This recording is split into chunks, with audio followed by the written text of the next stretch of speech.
And I'm definitely gonna want y'all to chime in. What's up, Great Black Shark? I'm gonna want you to say something too, my brother, if you will, because we gotta ask this question because you know we saw LeBron James on this past Friday talk about we are our own worst, WROSE instead of WORST, our own worst enemy. And rightfully so, a lot of us, a lot of pushback to that because we like, yo, what do you mean we are our own worst enemy? You mean you just gonna skip past the killers of Emmett Till? You gonna skip past and Rutherford beat Hayes? Do you know what Rutherford beat Hayes did at the end to end Reconstruction? He basically they used your ancestors' protection and livelihood as a bargaining chip to compromise with the South, even though the South created a war and separated from the country, and our ancestors was used as a bargaining chip to settle the differences between the North and the South, and we are our own worst enemy. So we gotta ask the question. Gotta find out what's really going on here. You know, who is our worst enemy? Is it them, or are in some ways we our own worst enemy? And when you're dealing with from the point of view of people like LeBron James, who can say when the police officers, those 5 officers, kill a brother, when he can say that and group us all in together with that, but when it comes down to it, when it comes to times conversations like reparations, instead of LeBron using his platform to speak up for that, he used his platform to group us all with our lowest common denominator. So who really is our worst enemy if we're gonna tell the whole truth? What's up, Beatzilla? Um, line this up in here, but I'm definitely gonna want y'all points of view on this. Who is our worst enemy? Great Black Shark. I see that you asked for the mic. And we gonna talk about. I'm gonna talk, but I want this to be a family discussion. Who is our worst enemy? Great Black Shark. Go ahead, brother. Salute to you, brother Dwan B. Salute to the co-host Eve, everybody in attendance. Can everybody hear me okay? Yes, sir. Yep. Man, I'm gonna tell you like this. That is one of my biggest pet peeves when black people come out amongst us and start that we is our own worst enemy crowd. I'm gonna tell you what my thoughts are on that. My thoughts are that one of the biggest worst enemies of black people is fear, being afraid to speak truth to power and then take action to produce justice.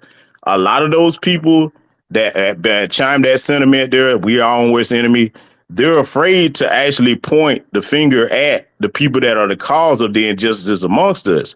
Now, are there things wrong in our community? Of course. There's always things that we can do better or fix. But I was having a discussion with a relative of mine, and I told him, I said, the people that think like that, let's just say, hypothetically speaking, we fix all of our problems in Black America tomorrow. Okay, we fixed everything. That still leaves the other 50% of dealing with white supremacy.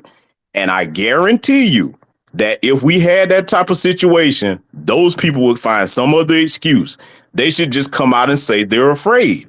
Our Queen Mother and Grandmaster Teacher, Dr. Francis Cress Welsing, always taught us that it's okay to admit that you're afraid, because then you can start to confront that fear and come up with solutions to deal with the problem. So that's one of the things that I find very despicable, because it's cowardly. And see, I will land with this. I don't want to hog the mic, but particularly when I see the men chiming that sentiment, that's very discouraging to me, because if you break the men of a society, then the women and the children are demoralized as well. So those are my initial thoughts on it, brother. With that said, I'll mute. You know, that's a good point of view. Thanks for kicking it off, our brother. Thanks for kicking it off in that direction. And I'm gonna get to you, BZilla, next. I'm definitely gonna want to know what some of the women in here think, because what you guys think about this whole situation matters too. It really matters because that's a man, someone who's a so-called, you see someone 6'8", 220 pounds, can run faster than the wind and jump higher than God. And he's talking about we our own worst enemy. I remember there was an ass whooping that the police gave out to black folks. It was some black person that got their ass whooped this past summer, and I forgot who it was. But LeBron, he used his Twitter platform to say we're scared. Do you guys remember that when I forgot which black person got their ass whooped? He turned around and used his Twitter to be like, and basically, this is why we scared. And no, LeBron, and you saw, this is what I got to say to the ladies and the people out there. Listen to what LeBron James said last night. I mean, on Twitter on Friday. And then watch how he reacted to the missed foul call last night against the Celtics. As long as I've been living, as long as my dad been living, the Celtics have been cheating against the Lakers. And the way he flopped around like a little hoe at the end of the game, we still got a whole ass overtime to go. Tie score, you still got 5 minutes to beat them, and he flopping around like a bitch. All because, yeah, it was a missed call, but that's not how you handle yourself in competition, in war. In competition, things ain't gonna always go your way. You don't flop around like a hoe. You get your ass up and keep playing. If one of my eighth graders that I coached did that shit like that, I sit him on the bench until 2 years from now. You don't do no shit like that. Flop around like a little hoe. And we saw him do that last night on the court. So why am I saying that? People that be having that kind of mindset, that's exactly how they react to adverse situations.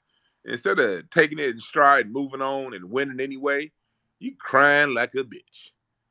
So that's just a peer into the mindset of people who have that kind of, into the actions of people who had that kind of mindset.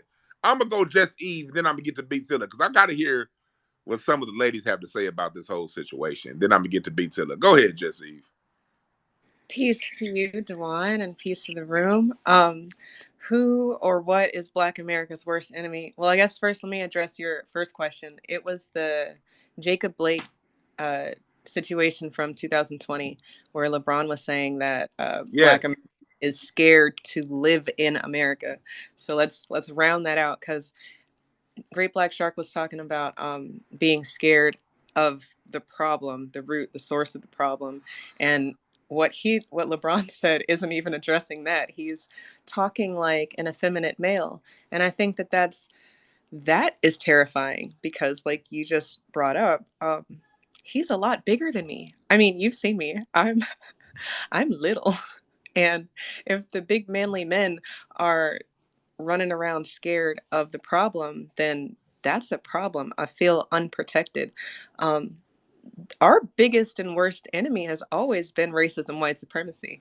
So if I can say that in my little pocket-sized status, then everybody, at least if you've got two balls and a penis, running around here, you should be able to address the problem as such. And then from there, maybe you don't want to attack it because it lines your pockets, or maybe you've got some reason for why you don't want to put the label where it belongs. I get that. Sure. Everybody's got to eat and we all got to get paid. And I mean, the grocery store depresses me every time I go in there because food is expensive right now.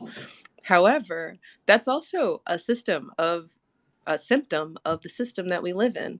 The racism, white supremacy of it all is having people out here stealing food and, trying to rub two pennies together because they don't want to focus on our country. They want to send money elsewhere.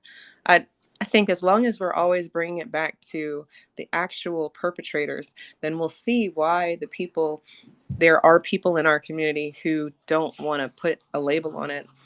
People like LeBron, celebrities who don't use their platform for what they need to use it for, people who identify with other groups because it's easier to do that than to say, hey, y'all are attacking us and holistically, not my specific group.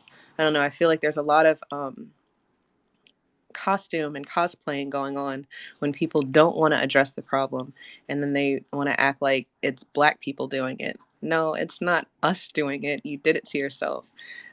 So I guess I'll land there if that's okay. No, that's cool. That's a good kickoff because it's not shit. that's what shit. You're a woman. You are. I just because like I'm a big dude. I can handle myself. You know what I mean. But I did really want to know that. Like, how do you feel as a woman hearing a man say that? Because to me, I find it funny that when you see LeBron James and how he acts and how and how he's reacting to the situation and the whole Jacob Blake situation, that's not. If you pay attention to a lot of his followers and a lot of his bronze sexual boys, a lot of them niggas think the same way. What's up, Black Alpha? I want you to talk too when you can, if you can. Um, if you can't talk, Black Alpha, hit the mic. And so making excuses for everything. You need this. This is how I knew LeBron was a fraud. When he left Cleveland to go to Miami. Since when do you leave your kingdom to go to another man's kingdom? That would be like Wanye leaving Boys to Men to join Jodeci because Jodeci just got a better record. What kind of shit is that? That right there should have all let us know. Man, shit. That would be like Martin leaving his show to join the Fresh Prince of Bel-Air because they own NBC. You don't leave your kingdom to join another man's kingdom. Not if you're a real king. And we're starting to see that behavior play out through his words and his actions when it comes to things outside the court. Beatzilla, it's on you, brother. Yeah, brother, can you hear me? Yes, sir. Okay, right on. Peace to you, brother. Peace to Just Eve, Great Black Shark, and everybody else in the room. Who or what is Black America's worst enemy? Number one, that's white supremacy. Number two, scary Negroes. Now, with LeBron James, I don't necessarily classify him as a scary Negro. What I classify him as is a prime example of buck breaking. So you get the biggest, strongest, the one that you should look as a physical specimen, and then you just make him bow. And that's all he did. Brother, do you remember the in the series Roots? There was when Kizzy was dating Richard Roundtree's character. They were and they was gonna get married or whatnot, and they kept the carriage out a little long, and then the white master of Shaft was over there flexing on him. And Kizzy just watching this white man just flex on her man. And as soon as he gets, oh, okay, boss. All right, boss. I ain't never gonna do that again, boss. Okay, boss. And as soon as that white man walked off right in front of his woman, he's over there, whew, oh Lord, I don't never want to be that close to trouble again. No.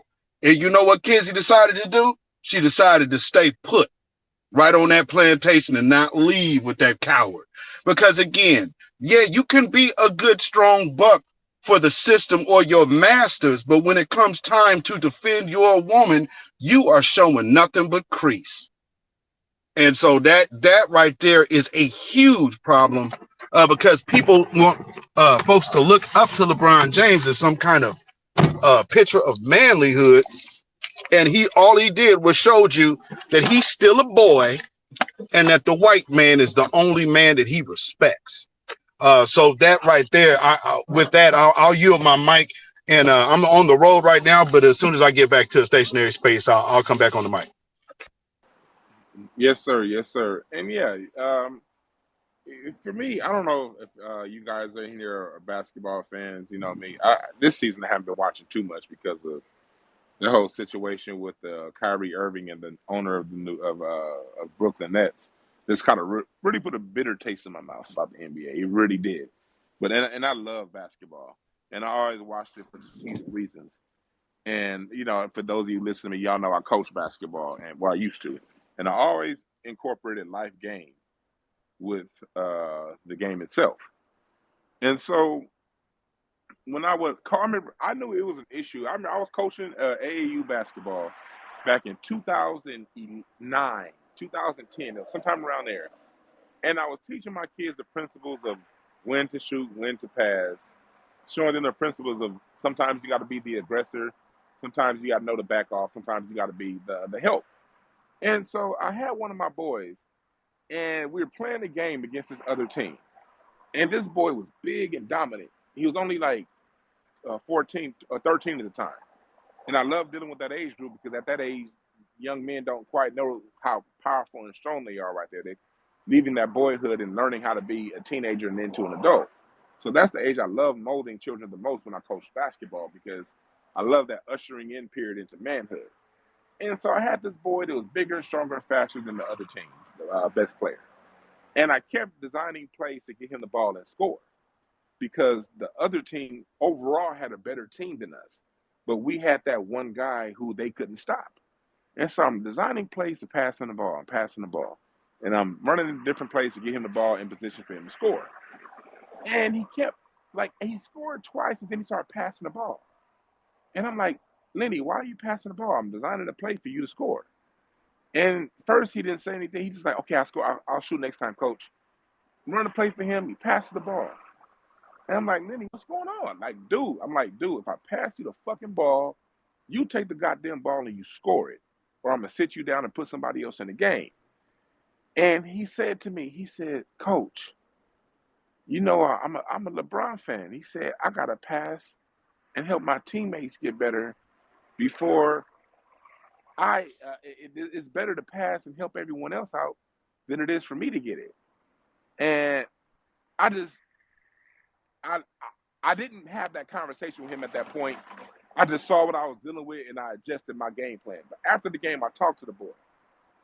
And this was around the time that the NBA, because NBA is very big on propaganda. People think the NBA is just a game. It's more than a game. The NBA is a propaganda mill for young black male minds. That's what it is. Uh, and and if you're unaware, if you're unaware, you just think you're watching a basketball game. When really, when you're listening to Mike Breen talk and Mark Jackson and those guys, the whole point of them talking is to shape your mind on how to view things, and how they explain the game is given to them by the network executives. Who do they work for? Disney. So the people, the networks at the network executives at Disney, the place of imagination, are the ones giving the talking points to these NBA game announcers. They're the ones giving the talking points to the halftime show, the TV commercials, first take, all the morning sports gossip shows.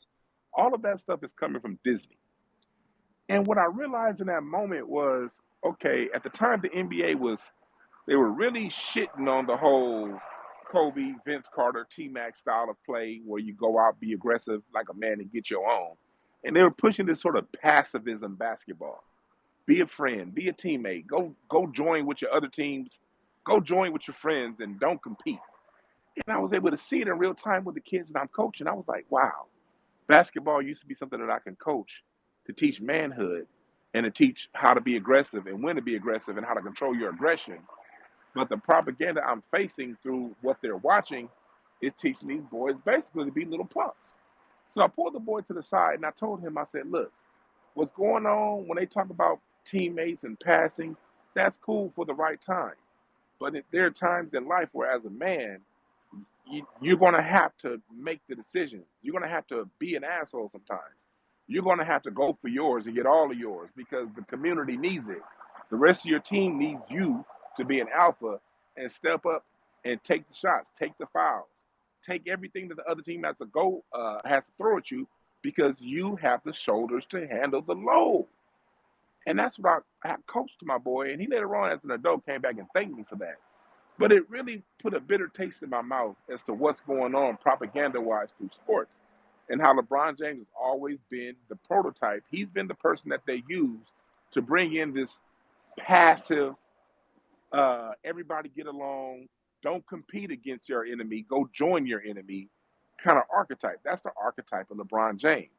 It it used to be a bad thing to join your rival. The whole point of having a rival was to make yourself sharper and better as a man. You need to go through that rival to get to the other side, because it's through going through that rival is what's going to get you the physical and the mental fortitude to lead your community.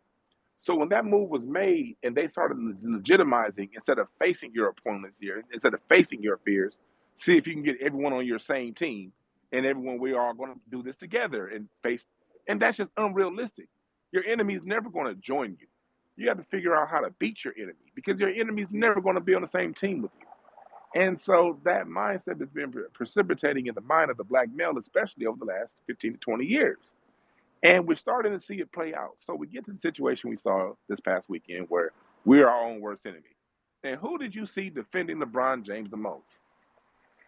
too many black men. And that's why I wanted to have this conversation right here. Who is our worst enemy? Black men. Are we really going to fall for a fucking athlete and side with him because you like the way he plays over the greater good of your community? How can we grow as a people if the men are abdicating their responsibility to whoever their favorite athlete is and wherever their favorite athlete thinks is the way we should all go? What is that doing to our society? These are questions, society. These are questions that we have to ask, because what plays out in sports plays out in the real world. We see it happening in real time. So we can't just sit here idly by and look what they do. They shit on Kyrie Irving. Why do they shit on Kyrie Irving? Because Kyrie Irving, one, he has a present father who's sitting courtside at every game. They don't like seeing that shit. And I'm gonna get to you, the person with your hand up. One, he has that. Two, Kyrie Irving still has that alpha mindset. He has that Kobe mindset. He has that, I have to be the one. They started shitting on. When did they start shitting on Kevin Durant? They started shitting on Kevin Durant at the end of the 2014 season, when Kevin Durant had that injury and missed most of the season, and he came back, and the Oklahoma City media was shitting on him. And Kevin Durant said, "You know what? I did everything you guys wanted me to do, and because I had an injury that I could not control, all you did do was shit on me." Kevin Durant said explicitly, "I see no matter what I do, you guys are going to have a problem with that." So he changed his relationship. Now he deals with the media. And because he decided to use his own mind, he's been public enemy number one when it comes to the media. And they use sports as a canvas to basically shit on black men. They shit on James Harden because James Harden gets it his own way. They shit on every black man that has any kind of level of aggression or independent thought, independent mindset. And they only uplift one. Which one is the one they uplift? The one that wants to go along to get along and be everyone's friend and not compete when the going gets tough, but give excuses when things don't go their way. That's the archetype that the NBA decided to promote, and we see it happening. We see that archetype getting all kind of shine throughout our whole society. So we got to be aware as a people what's really going on. Next up, Eve. Eve, you speak, and then whoever was next, kick it to them. Thank you. I just wanted to get through the order, and then I saw that our brother Richard from across the water. I can't hear you, Eve. You can't. Y'all can't hear me? Can y'all hear Eve? Can you hear me now? I got you. I can hear her. Oh, you can hear her? All right, I can't hear Eve, but go ahead. I can hear her. Go ahead. Well, our brother Richard from across the water had his hand up, and to me, it's important that people see that our biggest and worst enemy is the same across the globe. And I was really hoping he would bring some light to that. But I threw him a mic again. He didn't pick it back up. But it's on the Hard Black Truth, and then it's on Mark. Hey, Black First to the family. Shout out to you, Dwan, Just Eve, everyone up here in the space. I see y'all thorough individuals. I'll be brief. Who or what is Black America's worst enemy, right? There are times when we can be our own worst enemy. I'll readily say that. There are times where we can be moving all on one accord, moving in the right direction, full steam ahead, and then somebody comes in to derail a situation, right? Having said that, when you look into the reasons why these folks come in, derail, change the subject, downplay things, or just plain old don't engage, most of the time, all that can be blamed on the racist white supremacist structure that we live in here. So I've always been of the mindset that it's racism and white supremacy. It's the structure, it's the system. And mind you, this thing was put in place, decades ago, centuries ago even. And, once you get something situated, it kind of just automates itself. So all these other things that you see happening, they're doing it on their own without having to be told. Like LeBron James did not realize, I'm assuming he didn't realize just how detrimental that statement was. Like, here's a man that does some good things, but, the moment you get faced with, the situation that we had, the unfortunate beating of a black man at the hands of other black individuals, you just ran full steam ahead with that narrative. Never mind that they did not lock up or imprison the other officers involved with that. Never mind they didn't get at the EMTs involved with that. Like, this media had no problem putting up those 5 faces and those 5 faces alone, right? When the situation, clearly calls for way more accountability. He could have taken a step back. He could have thought about it. Hell, he could have attacked white supremacy. I wouldn't let nobody take me off the square, because at the end of the day, these officers, that culture comes from back with the slave catchers. And the killer part is that everybody knows this, but they don't like to talk about it. So when you see 5 black individuals just beating down someone, it ain't because of single motherhood, like Jason Whitlock tried to say. It ain't because of all this other nonsense that folks try to bring in. It's literally because these folks came in and acclimated themselves to an environment that says, yo, these black folks, they expendable. You can treat them however you want. You don't see these type of videos when it comes to white folks. You don't see that type of stuff when it comes to even Asians or Indians. But when it comes to black folks, it's anything goes as far as how you treat them. And honestly, the only reason this blew up is because, unfortunately, the brother died. Had he lived, we probably wouldn't even have known about the story like that. So yeah, when people say these things, we are own worst enemies. I already know at the end of the day, this is a white supremacist construct that we're having to deal with. And everything else, as far as I'm concerned, is like a offshoot of that, or a result of that, whether it be direct or indirect. And I'll just drop it there. That's a good. I mean, that's a dope point of view right there, brother. What's up, Richard Sudan in the chat room? I love your work, man. I really do. I really love your writing work. So salute to Richard Sudan in the room. This is what LeBron James got to understand. He a basketball player. He should know what a bank shot is. Sometimes you're not gonna shoot the ball directly in the basket. Sometimes you got to be a bank shot. In basketball, when I'm designing an offense, and if I want to score, if I want to get the ball down to the post, sometimes I can't because of zone defenses. Sometimes I can't dribble the ball directly down and pass the ball into the post player. Sometimes I got to run backdoor action and pressure release action in order to get the ball closer to the rim. I got to throw the ball. I got to run a play where I set a back screen and pin down and get my center to rotate to the other side of the court, rotate the ball over to the wing, pass it down to the post. Why am I saying all this? White supremacy, that's the way white supremacy works. That's why Dr. Francis Cress Welsing told us to study sports. Like, if you're going to watch sports, study it and see what's really going on. And white supremacy works exactly like that. Sometimes it's not going to shoot a bucket all net. Sometimes you got to hit a bank shot. Sometimes you got to run a pressure release play. Sometimes I got to run action to wait. That's all the triangle offense was when Phil Jackson ran it. Get the defense over to one side of the court by forming a triangle to wait the defense to one side of the court, rotate the ball to the weak side, get an open shot. That's what white supremacy does. So why am I saying that in regards to these officers? These officers, yes, they are black. But white supremacy has done a great job indoctrinating the minds of black people. That's why we're in the situation that we're in right now. Not because they're all so great, because they knew how to call. And I don't like to down black folks, but we got to call a spade a spade. White folks know they couldn't take the West by themselves, so what did they have to do? They had to call black people.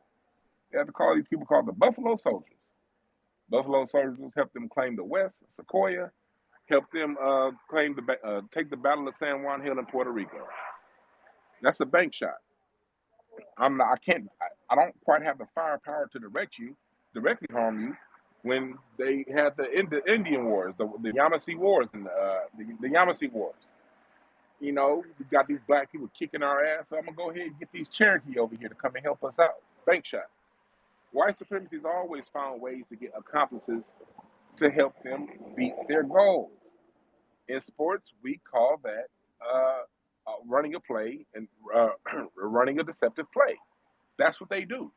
So when you say we're our own worst enemy, I do agree with you, LeBron James. You are our worst enemy because you don't ever hit free throws when the game is on the line. Even if you got that foul call last night, you probably would have missed both free throws because you were scared. So yeah, I'm a Laker fan. You are our worst enemy because your ass don't do what it takes to win a game. You just do what it takes to look pretty, like too many niggas. Too many niggas want to look good but don't want to do what's good. You don't need a triple double to win a game. Sometimes you just need to play some good damn defense and only score 19 points to win. But nah, LeBron James, you don't want to do that. You want to get a triple double and be like, I did my job. No, you didn't. Your man, you scored 40, your man scored 50, and we lost. So that's what it is. And so we got to know that too. When you see black officers doing it, it's nothing but white supremacy running the play, just like in football and basketball. Go ahead, Mark. Hey, how you doing today, Dwan?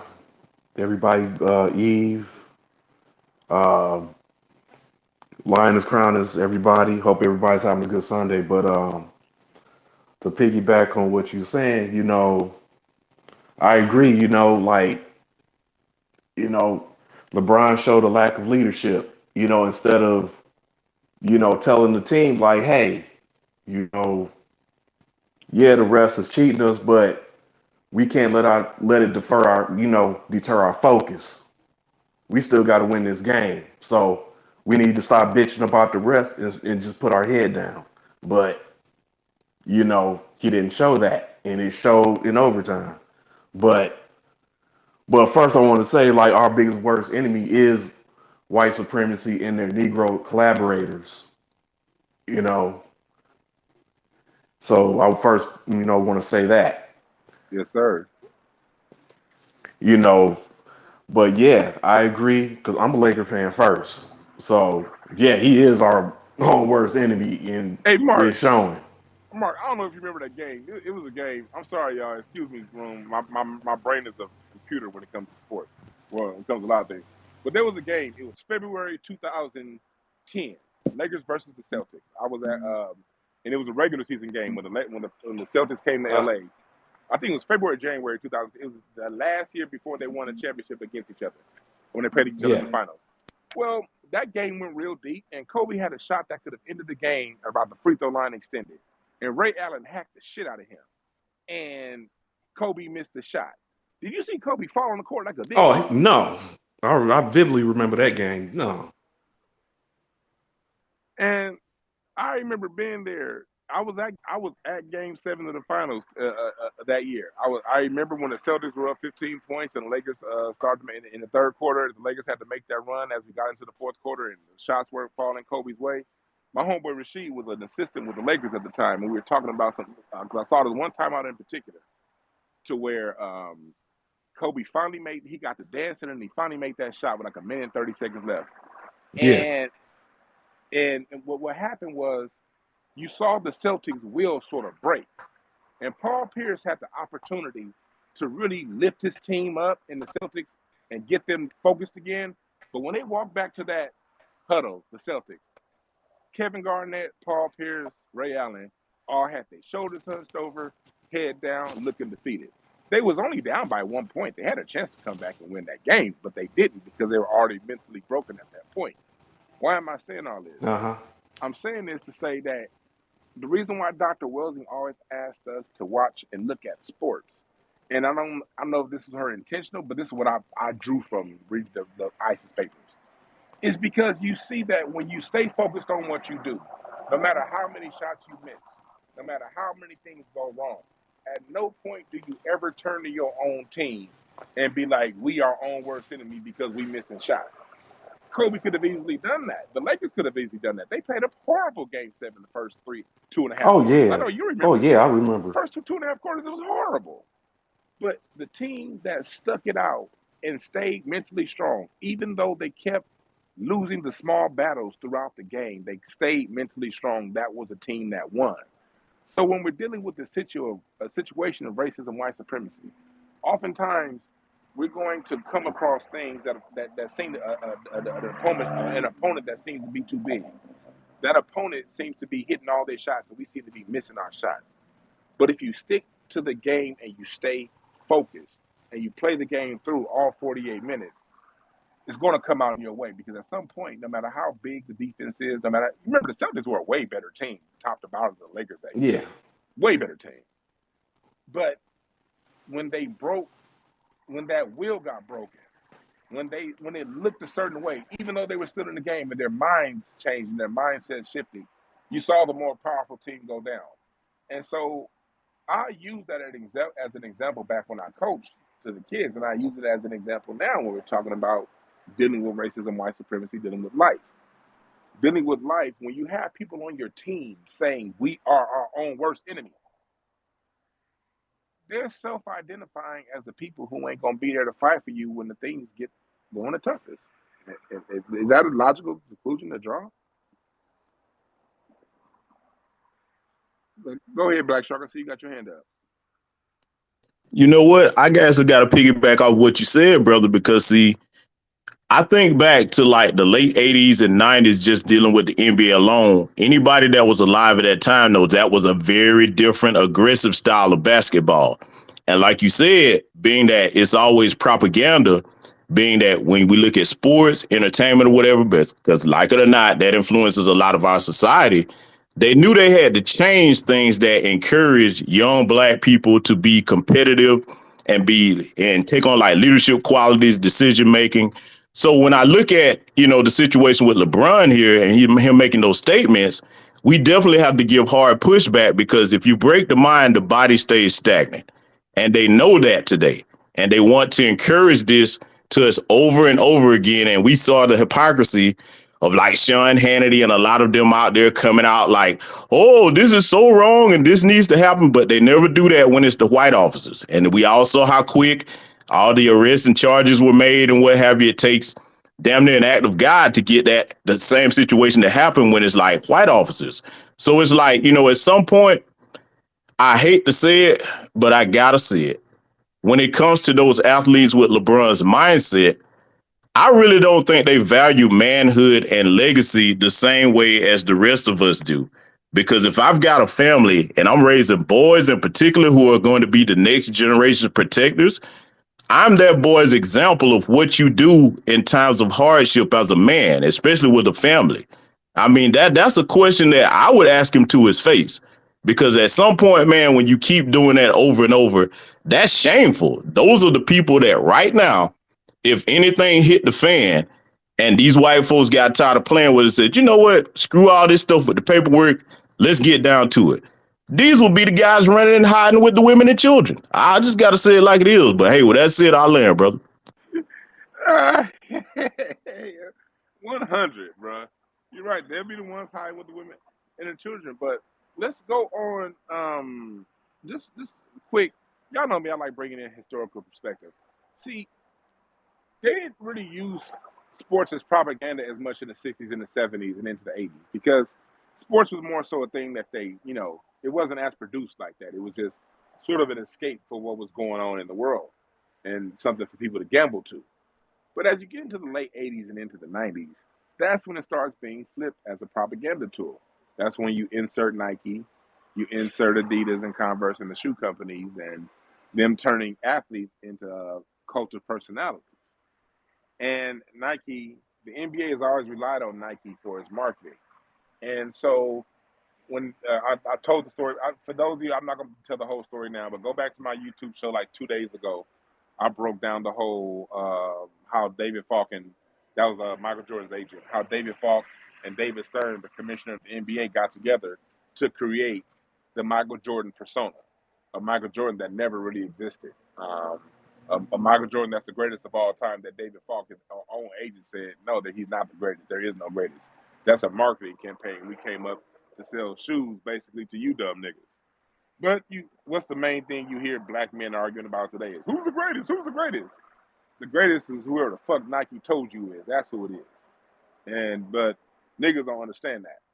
But what they realized during that time when they created this cult of personality behind Michael Jordan, they realized they can truly control the minds of especially black men through the archetype of these various athletes. All right? So you get the Michael Jordan archetype, and that archetype for the most part sold shoes. And then you get into the late 90s, and here comes Allen Iverson, Stephon Marbury. Here comes that generation. And y'all remember, Allen Iverson was a lot like Dr. J in a way. that Allen Iverson changed the culture without the backing of the major brand. Allen Iverson put Reebok on, not the other way around. Allen Iverson came in with the cornrows. He had the alpha personality. I'm putting the team on my back. Fuck you. I'm taking 47 shots and kiss my ass, Larry Brown. I don't care that you're the coach. I'm Allen Iverson, nigga. So when Allen Iverson came with that scared the fuck out of the NBA. You know what I mean? That because what you saw was little white kids trying to put cornrows in their head and wearing headbands and baggy T-shirts and baggy jeans trying to be Allen Iverson. He changed the culture. And then you had the other side, Kobe. Kobe was the more clean cut. They tried to mold into the Michael Jordan type. The reason why Michael Jordan and Kobe talk the same is because they were coached by the same people. The way Michael Jordan talked ain't the way Michael Jordan talks. Just go listen to him in an interview. Just go listen to any interview with him in North Carolina, and you'll listen to a person with a Southern twang that a whole different swag than the person that you see by this 5th year in the NBA. That was all done through A&R and people coaching. They taught Michael Jordan how to speak without an accent, what to say, how to talk, how to walk. That was all created. So the same people that created that Michael Jordan persona created the Kobe persona. And what you saw in early Kobe's career was basically a mirror image of what they were creating in Michael Jordan. Problem, as Kobe starts to get older, Kobe starts to get a little more unruly. You know what I mean? He talking shit to Shaq. You ain't supposed to do that. You know what I mean? Then he go and fuck that white woman. That's really a problem. So we can't use him because he's been tainted. He had sex with that white woman in Colorado. And he has this mindset of alpha. We don't need this alpha mindset. So what do? They come up with a new rule. They change the just rule. Now players can't wear chains and baggy outfits. They got to wear a suit. Why does an athlete need to wear a suit? These niggas hoop for a living. They are not paralegals. Well, that's what David Stern did because why? The point of the NBA is to alter and shape the mind of the young black male. And once the mind is altered of the young black male is shaped, once we change how we behave, that changes how the rest of the world behaves because the rest of the world follows how we get down. So this is what's going on. This is the chess play involved. And last thing I want, if anybody want to speak, fine, but we ain't about to have no conversation about who's the greatest. That's another problem when black men speak. The minute you get talking about a particular topic and growing and building on something, well, I don't think such and such is the greatest. Because shut the fuck up. We don't care. It's not what this conversation is about. So back to what we're talking about. So they had to get rid of this and kill off this Allen Iverson archetype. So they start with the dress code. They try to push Tim Duncan, but Tim Duncan has the personality of a lima bean, so you can't really push him like that. You know what I mean? Kobe's over here kicking ass, but what you do is you shit on Kobe, you know what I mean? And you make him look real bad, and then, ooh, what do you know? This new player comes out of nowhere. Well, not out of nowhere. They've been cultivating LeBron James since the age of 13, so he didn't come out of nowhere. Why is he on the cover of Sports Illustrated at 13?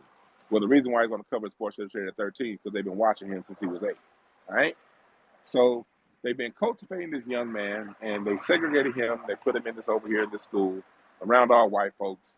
You know what I mean? Nike and them been chipping him off bread since he was a 12, 13-year-old. You know, bought him a Hummer when he was 16. And LeBron James is somebody that they segregated from his community and put over here in this separate world that's given nothing but tricks and treats from white people. And his real only firsthand with black people is his own family. And really no one else, because everyone else in the circle in this environment from the age of 13 on is basically all white. And so by the time LeBron James gets to his 3rd or 4th year in the NBA, he's 10 years into an all-white environment.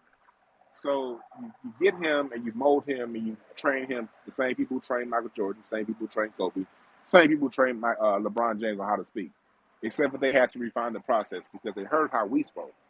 They heard as black people, the biggest issue we had with Michael Jordan was the fact that he didn't speak out. So now this new modern version of Michael Jordan that they're creating can't just be silent to issues anymore because that the people's patience wore thin with Michael Jordan when it came to that. So they had to create this new person that's going to speak out just a little bit more than Michael Jordan, but still not say anything that's going to be effective. Who is this new player? He's a departure from the previous alphas. The previous alphas had to take over games, carry teams on their back, beat the other team's best player, yada yada yada. This new alpha gets to join with other alphas and play this sharing ball and be basically LeBron James is basically a better skilled Karl Malone. He's like Kevin Garnett. He's a great player that can fill a stat sheet, but he is not your leader. But we had to make him a leader because why? We want to instill in the minds of these young black men, this is where you need to look at for leadership. This is what a leader is. A leader is somebody who doesn't fight his battles. He goes and joins his opponent, doesn't compete against his opponent. The new leader passes the ball and shares with his teammate, and he doesn't take over. He doesn't know when to step up and be the alpha, because being an alpha is bad. Kobe's bad. Allen Iverson's bad. Stephon Marbury is bad.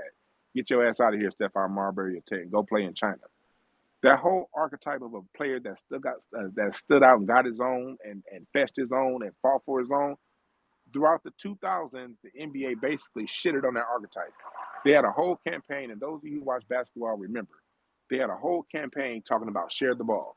They call it hero ball. No more hero ball. That was a whole slogan in the NBA from like 2006 to 2010. No hero ball. Basically, don't be the hero. Don't be the person that stands out on your own. Don't be the person that gets your own. Basically, be a pacifist, and that's the new form of leadership. And they use sports to push that message into the mindset of the black man.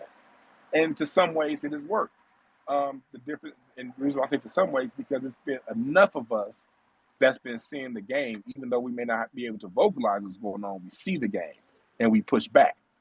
But it's been too many of us, and we saw with LeBron James' tweet and how many of these sorry-ass niggas agreed with him, how that poison is perpetuated and spread throughout our society. When it comes to the we need to come together, it's always we when it comes time to face an issue. But whenever it's time to win and get the rewards, it's me. But whenever it's time to face something, nobody's looking at me and saying what I need to do. What can I do with my platform? What can I do with the job that I make $50? I'm bragging to my friends about this job, making $50 an hour. What can I do to change the situation? No. I don't want to make it me. When it comes time to fix things and change things, now all of a sudden it's we. So what I'm saying is this archetype that they've been breeding into the black male for the last 20 years through sports has, the end result of what they wanted out of that has come through. And we've seen it, and we see it how in these reactions. We see it when the whole Jacob Blake situation happened, like what Eve said earlier. We see it what's happening right now in this situation. We're our own worst enemy and all this nonsense. And we see what that archetype has done. And the good thing is we're fighting back. And even though that has been their plan, it's not working out the way they thought it would. And the evidence is those of us here in the room speaking back. Eve, I know you got something to say. Then I see Black Alpha's in here. So Eve, say what you got to say, and then kick it to, I think it's Black Alpha after that. Yeah, it's definitely on Black Alpha. Peace to you, brother. So Dr. Welsing in the ISIS papers, in the chapter Black Fear, she says that Blacks don't know what to do with themselves, and it's because they don't understand racism or white supremacy. And she got that from Mr. Neely Fuller. She says that Blacks can pretend as a diversionary thought that the real struggle exists between imagined Black classes, which I think is what LeBron was getting to, calling us our own worst enemy. She says that Blacks realize consciously and or unconsciously that to engage in such realistic focus can mean certain death at the hands of white supremacists, which would go to your Jacob Blake comment from earlier, because LeBron is scared. Don't get it twisted. He's very afraid of what could happen if he goes against his white paymasters. But I do think it's very important that once you start studying or reading or even just listening to the people who've been speaking, we can kind of put the boogeyman in its appropriate place, and then we can start addressing the problem, like Great Black Shark was saying. So I just wanted to bring that full circle for anybody who hasn't read the ISIS papers. You should check that out. Go ahead, Black Alpha. Peace and respect. Hey, can you hear me? How do I sound? You sound clear. All right. I appreciate you, Brother Dwan, for letting me speak. Just Eve, major salute to you guys. I love this space right now. I'm sitting back, chilling, blowing my hair out, and I'm listening to this. To the point, who is Black America's worst enemy, it Let is. your soul flow. My bad. Go ahead. My bad. Hey, without the curl. Hey, to the point, like I feel like white supremacy is the main enemy, but all the minions of supremacy, and I feel people who make excuses for those minions, because when it comes to people like LeBron, Stephen A. Smith, they have mastered the art of looking down, and it takes people like us to see through it. LeBron knew how to pull out that Malcolm X. He knows how to play safe. Like when he said that stuff about Kyrie Irving, he knew he had to follow up and say something bad about Jerry Jones because we was on him and we was seeing through him. People think sometimes these coons just come out and they just coon wildly. They practice this stuff. They know how to look like they're down 1 minute and then say some things off code. I think what we have to do is be aggressive. And just if you see somebody say something off code, just get them. Like this stuff where he made some points. We got to stop that he made some points. I see people out here doing that with Candace Owens. Candace Owens will sit there and throw 100 black folks on the bus, say 2 things we agree with. And then we be like, well, she made some points now. She did make some points. Really, we got to get beyond that. It's got to be consistent. We got to have some consistency because y'all know when it comes to white folks, it ain't going to be they're going to say white supremacy all day. And then one day they're going to say they support reparations and black or white folks going to be like, yeah, that's good. No, they're going to say, you can't support black folks at all. You can't support anything non-white at all. It's got to be 100%. We be giving folks this like 90% thing where you can be 90% off code and then 10% you can say something on code and then we just forget about the last 90. We can't do that. And when it comes to LeBron, first off, Dwan, I'm from out here. I'm from Ohio, brother, and I'm a Lakers fan too. And I think LeBron is tanking this season, and he just gonna try to go get that record because he know he ain't really on it. But a lot of people don't know. You feel me? He's out there tanking it, man. But I think LeBron, if you look, like you said, I'm glad you broke it down, brother, about like categorically how they do this because LeBron bumped heads with Kyrie Irving, the outlaw. And there used to be a guy. Do you remember a brother named Maurice Claret? He played for Ohio State. Of course, yeah. He's from Canton, Ohio. Him and LeBron, they came up the same age, 2 Ohio boys. And Maurice had his problems or whatever. And when Maurice was big at Ohio State, LeBron was his best friend. They was friends all day long. And I remember that. And he threw him under the bus, Dwan. He threw him under the bus. And all of a sudden, Maurice said, I tried to call this man. And at this time, Maurice has his problems or whatever. And he's calling LeBron. LeBron don't talk to him no more. He threw him under the bus because, like you said, they were molding him. And they seen that Maurice was a guy from Canton and really came up around black people, where LeBron got molded by white people and he went in his own little funny direction and he just threw that man under the bus. And what was the name of that white woman, brother, you said yesterday that LeBron slid in them DMs? Heidi Hobeck. It was a white woman named Heidi Hobeck that he was all up in her DMs and he got caught. Y'all know it's bad when it's Heidi Hobeck. Ho and Becky. God damn. So he knew what he was doing. Heidi Hobeck. Goddamn. Man, but because I want to, you made a point that I want to piggyback on because I don't want to get too far from it. You talked about his associations, and I told the story on my YouTube live the other night. People who know I was around. I was in Cleveland. I had a player that I coached that I was cool with that would play for the Cavs the year after LeBron left and the year before Kyrie got there. Also, in Kyrie's rookie season, those 2 seasons. And so I was in Cleveland a lot the season after LeBron left. So I got to hear from assistant coaches, staff members in the stadium, just different stories about being around LeBron, former teammates. And he had this former teammate in particular. I'm not going to say his name because I don't want, he went in order to work for the NBA, in order to work for ESPN. And I know this because that same player I used to coach, he went to the Syracuse broadcasting school, the ESPN broadcasting school. They have a school at Syracuse University, 6-week school, and you got to go to that school in order to become a broadcaster. And I'll never forget when he went to that program, he came back and said, man, basically, if you want to work for ESPN, you got to support LeBron and Michael Jordan. And you got to basically say LeBron's the greatest. And if you don't do that, you're not going to get a job. That's just basically the way because, again, he's Nike's guy and Nike's in control of NBA's marketing. So it's the reason why Nike players are always the quote-unquote #1 player in the league. And so when we're looking at it from that point of view, you see that there's a whole marketing scheme going on behind him as a player. And in order for them to have that much energy behind him, we got to understand there's a bigger play at work. But going back to what I was saying about one of his former teammates, this former teammate, if you know basketball, scored 50 points with 3 different teams. Some trivia for you guys. And he wore a headband. And so he said that when LeBron played, what he would do is he would check the stat sheet between timeouts and just say one player, just say Antoine Jameson had 19 and say Boobie Gibson had 2. LeBron would be like, oh man, I don't want Jameson scoring more than me. So Jameson about to get froze out. Now I'm about to swing the ball to Mo Williams. Now I'm about to swing it to Boobie Gibson.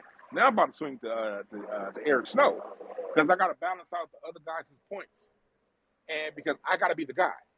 And then he said this is coming off the heels of after they lost to the Celtics in the Eastern Conference Finals, coming off the previous year losing to Orlando in the Eastern Conference Finals. He was like, LeBron did all that stuff, measuring the stats, but when it came time to win, he disappeared. He looking for me to win a game. He looking for Boobie to win a game. But when it come time to shine, he ain't around.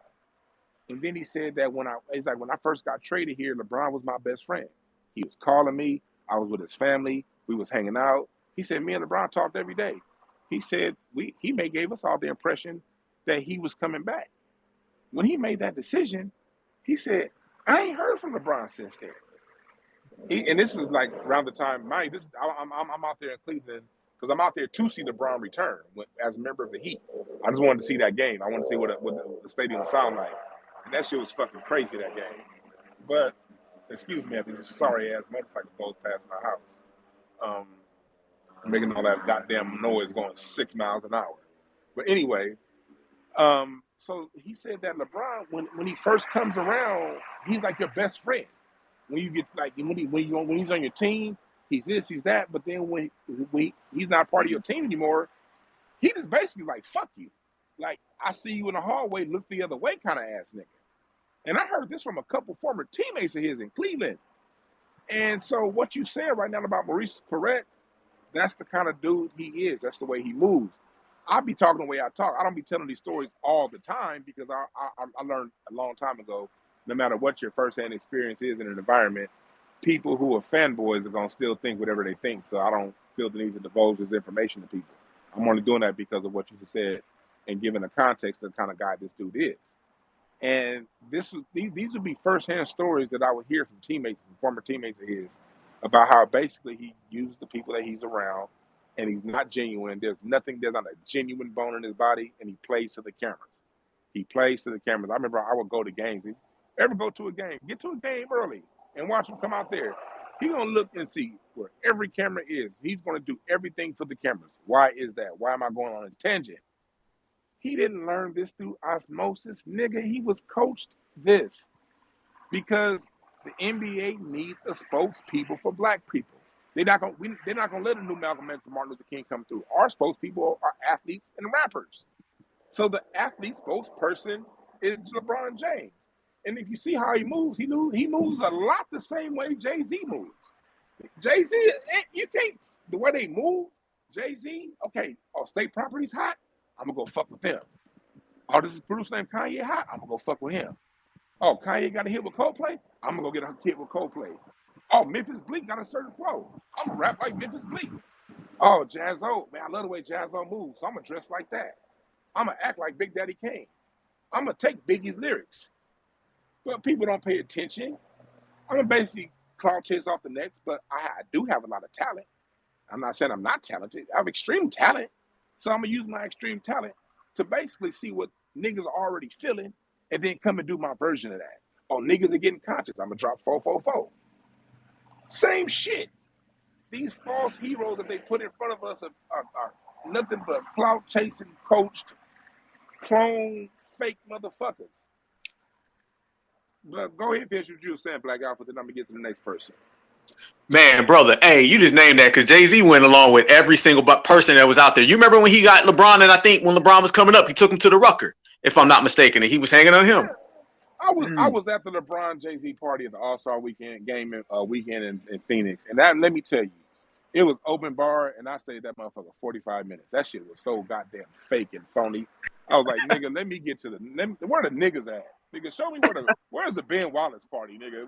Let me get the fuck away from here. Hey, you know this family, and I know you know this because you told me you know Sam Watson. And how is Sam Watson's sons not twins, man? They are identical. God damn. I saw Sam Watson at a fight this past Friday, and he still called me Lil Red. I'm 300. Well, I'm down. I done lost 30 pounds since the FBA rally. 25 since the FBA rally. But I'm still a big ass nigga. And he saw me, hey, Lil Red. My show that I'm throwing, unfortunately, if you in LA, I'll be having a show February 25th, a live show. It's gonna be the same day as Tariq's museum opening, and I wish it was a different weekend. But yeah, I'm having a live show. But Sam Watson told me he gonna come on down because don't tell my dad that's my dad's birthday. So he told me he gonna surprise my dad and show up because he and my dad are childhood friends. So if you come to my show, you might see Sam February 25th.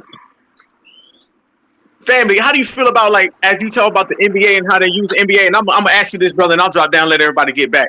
Have you felt like they kept us away from people like Floyd and boxing? Because I noticed they never used boxers because boxers got the Al Heyman connection, the Sam Watson, the Black Independence. And I noticed that they always use the NBA. As a matter of fact, remember Floyd was upset because they picked LeBron as the athlete of the century or somewhat. And Floyd said, how come you can't be me? I noticed they never use boxers because there's a lot of independence in boxers based on everybody's connected to Al Heyman. So I noticed they'd rather take the LeBrons and stuff. And I'll drop down and listen, brother. Salute to you, family.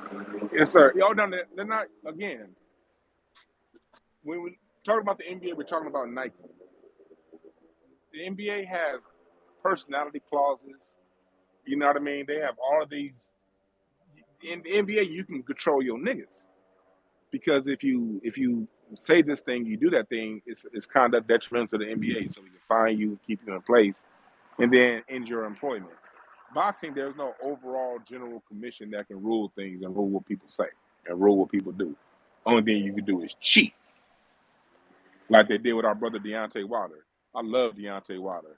We as black people don't support him enough, and I was extremely ashamed of a lot of people in the new black media and black media for shitting on Deontay Wilder after he lost. That man learned how to start boxing at the age of 20, has the highest knockout percentage in boxing history, held the WBC title longer than any other heavyweight in history. And when he loses his first fight against a fighter who's been fighting since he was 6, probably the most skilled fighter in boxing since Lennox Lewis, over the last since the start of the century, Tyson Fury, somebody who was taller and bigger, and he barely lost. And matter of fact, he should have won. I was at that first fight. Jack Reese, that was a motherfucking 12 count. He should have won that first fight. And in the third fight, the referee gave Fury an 11 count. And a lot of people a lot of black people, because he lost, shitted on him. Deontay Wilder is somebody who learned how to fight because he was a beer deliverer. And what does he do with his money? He basically owns Tuscaloosa, Alabama. He got factories. He got hundreds of black people working. This brother speaks pro-black. He always talking black first. And I know it probably had to break his heart because the way he talks, I'm sure he listens to the new black media because of the way he talks. And the way you go back and listen to his interviews. When Deontay Wilder wants an interview, he don't go to ESPN. He go to 7A Sports. He goes to independent black media on YouTube before he goes to Fox. He truly lives the B1 lifestyle. And you notice they don't push him. America stood against him. Since when does America stand up for a European against an American champion? The champion as great as Deontay Wilder. People say, oh, he didn't win because he never learned how to jab. Well, listen, Anthony Joshua got the prettiest jab on earth, and he got his ass knocked out by Andy Ruiz's fat ass. So you find niggas finding all ways not to support, any kind of way not to support Deontay Wilder because of the way, oh, his punches look ugly. Oh, he lost to one fighter. The same fighter who beat motherfucking, what's that the white boy he beat, the twins. The white boy twins he beat. Y'all know, I'm drawing a blank, the white twins he done beat. But Tyson Fury is one of the greatest fighters to ever fight. And niggas didn't appreciate Deontay Wilder. So to answer your question, Black Alpha, about boxing has too many wild cards and no overall commission to regulate its wild cards. So no, you're not going to push a boxer because at some point, even though Floyd Mayweather be saying some coon shit, he'll still turn around and be like, I'm a black American. He made that quote about, they don't support me because I'm a black American. And they don't give respect to black American fighters. You know what I mean? They don't support me because Deontay Wilder, the champ, when he has a chance to speak, he's always talking about black first. He's talking about supporting black people. He don't say black and brown. He don't talk about being a Christian. He don't talk about being a Muslim. He don't talk about being a Democrat. He talk about being black. He talk about employing black people. He talk about, you know, him having the energy of being a black man and knowing he has that strength of his ancestors that comes into the ring with him every night. So they can't regulate that shit with no Adam Silver or no Nike contract. And that's why they never use boxers. Duke CT, I see you've been waiting for a minute. Go ahead. Hello, can you hear me? Yes, sir. Yes. I think one of the main issues you just talked about this. I think it's comes from self-hatred. I think that is one of the main problems of you see Black America right now. You talk about the wall, all that stuff is just the self-hatred. We don't really, this comes from the culture of white supremacy. Every type of news story you hear, every type of negative things, black man this, black man that, black man all this other stuff. Heck, Ray Rice was keeping sports and football. That whole confrontation with him and his wife, who has blackballed from the NFL, completely gone. Meanwhile, Ben Roethlisberger sexually assaulted multiple women, but then somewhere finds a wife and kid. He's like, oh, he matured. Oh, he is grown up. And they give him a free pass. And now you look recently, Dana White. Dana White just knocked his wife out in a Mexican club around New Year's, and they still show power slap, giving free CTEs to everybody. And the best part is that he says, "Oh, yeah." When it's about his punishment, he says, "You guys are my punishment." Get out of here. That Dana White be black, and he would have been shut out immediately. Would have been completely shut out. Am I wrong? Am I telling any lies? No, you're all right. And then also forget, when Peyton Manning was at Tennessee, he dropped his balls on a white woman's forehead, and basically admitted doing it. They had like that shit didn't happen. Yep. Yeah. It's amazing, and it's just that again, the self-hatred and the the complexion for the protection. I mean, I'm a pro wrestling fan and such, and Vince McMahon, if you know, who was the owner and all that type of stuff, was pushed out because of all the sexual assault and allegations. He bubbled up in the surface. I mean, heck, he supposedly used corporate his own company funds to pay hush money to him, and that's a big no-no. But guess who's back in charge? After a couple months of retirement, came back this month, and now he's saying felicitating a sale to the company, which honestly may or may not happen. I still think it's not going to happen. He's just going to be like, well, I'm just going to go and, I said I got a sale, but I want to get the majority of the company's mine. No come up. It's nothing. Nothing. It's like the only ones who, yeah, no. That, man. They got the complexion for protection, man, and you see how the coverage is done based on protection. But and you can, I mean, a lot of it. You can bitch or moan about it, but at the end of the day, none of these white allies, they'll bitch and moan, but they're like, whoa. They'll stop right there and quit. They get real quiet when they see some consequences and everything. They get real quiet. I'm glad you said that. I'm gonna drop you down, but I'm glad you said that because I think Black Alpha touched on that as far as how you don't see them. Is it Black Alpha or Black? So one of you guys touched on this, and how when it comes to them, you don't see them joining in. They don't get to be 90% white supremacists. You know what I mean? Like I'm glad brother Duke CT. Thank you for bringing up that point because you maybe remember what Black Alpha said. I wanted to touch on that point too. How when it comes to us, we'll let a black person that says something like they've been all this goddamn time say two things good, and now all of a sudden we need to listen to them and they the new leader. I remember a couple weeks ago when Jason Whitlock finally said something that halfway made sense when he was talking about Kyrie Irving and the persecution of Kyrie Irving. He said something that halfway made sense. And what did you say? What did you see? A whole bunch of niggas, man, Jason Whitlock ain't lying, man. Oh, man, he on point. You know what I mean? Instead of saying, okay, this broke this broke clock is right this one time, but still fuck him because he ain't shit. You had black folks talking about Jason Whitlock as if he was Stokely Carmichael just because he said one good thing.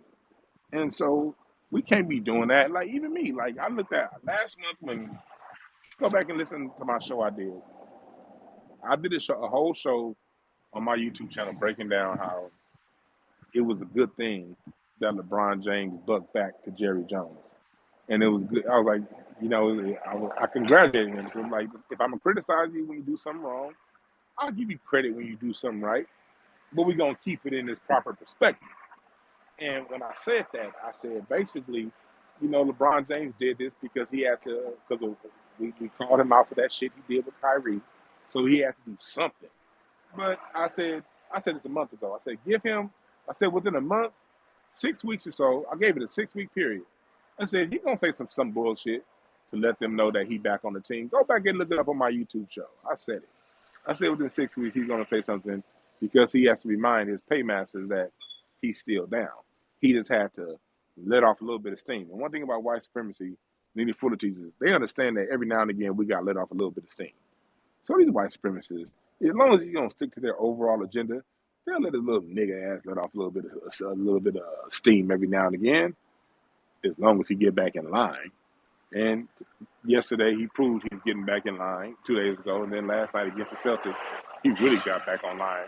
How the hell you gonna fall off and get on your knees, bowing like you just seen Jesus because you thought they missed a foul call? What kind of shit is that, LeBron James? Go ahead, Black Shark.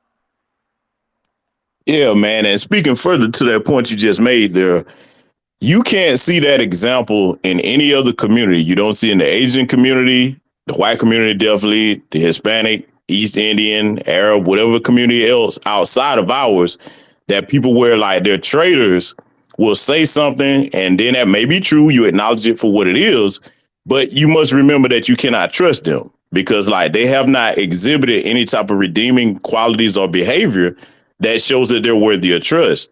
So like if we're gonna say we're our own worst enemy, it would be from a statement that Dr. John Henry Clark made. Our beautiful humanity is both a blessing and a curse at the same time. A lot of times we try to be forgiving and we try to give people a second chance, but there comes a point where I have to look at, okay, one, for me, I look at, okay, is this a younger person, like a teenager, somebody in their early 20s that could have room to make mistakes?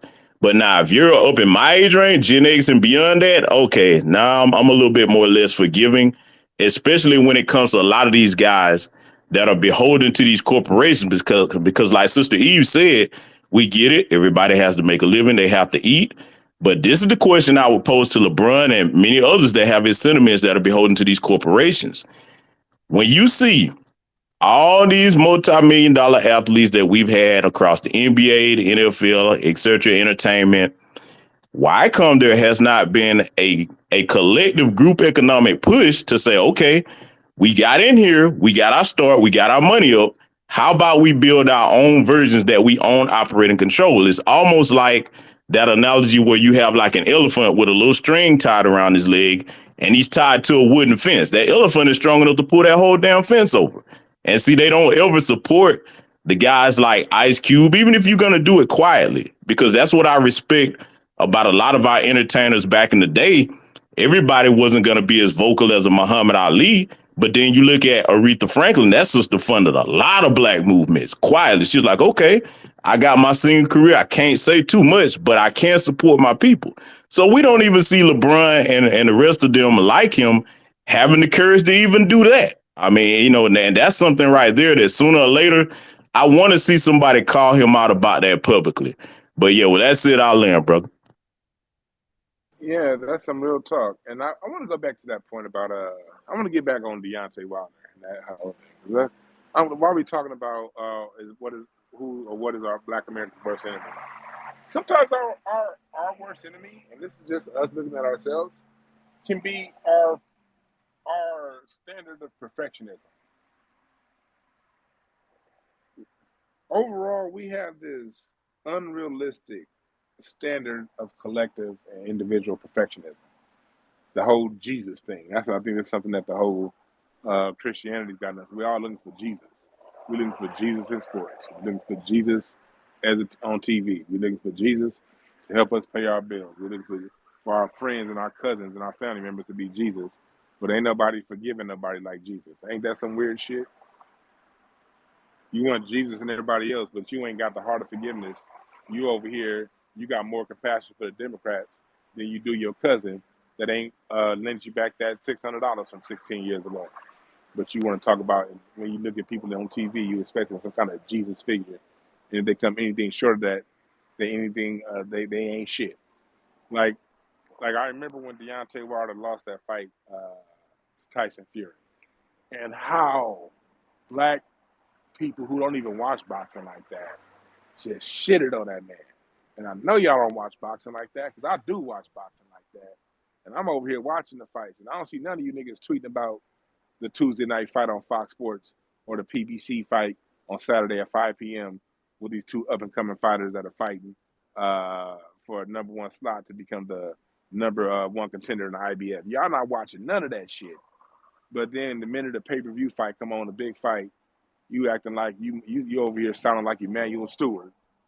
And so, on one hand it's fake, because you niggas don't even watch boxing like that. But then the minute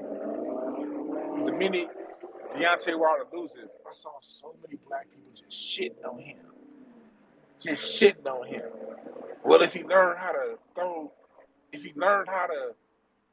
throw a punch this way, and if he learned how to throw a punch that way, not considering most great boxers, Floyd Mayweather started boxing out the womb.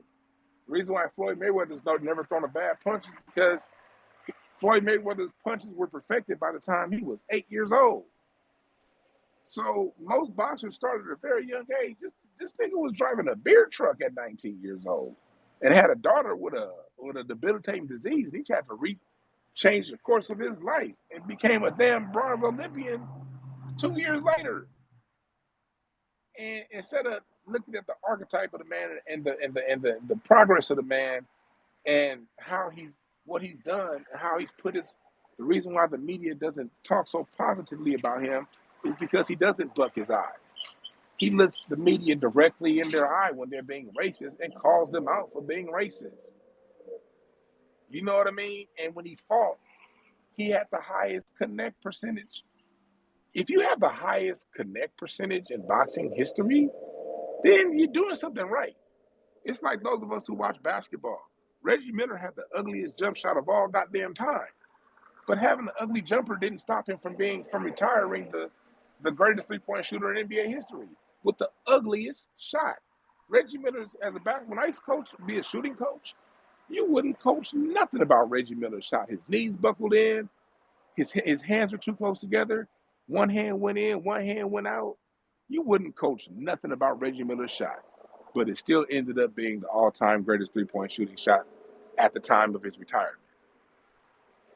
So when Deontay Wilder lost, all I saw was so many black people shitting on him because he lost.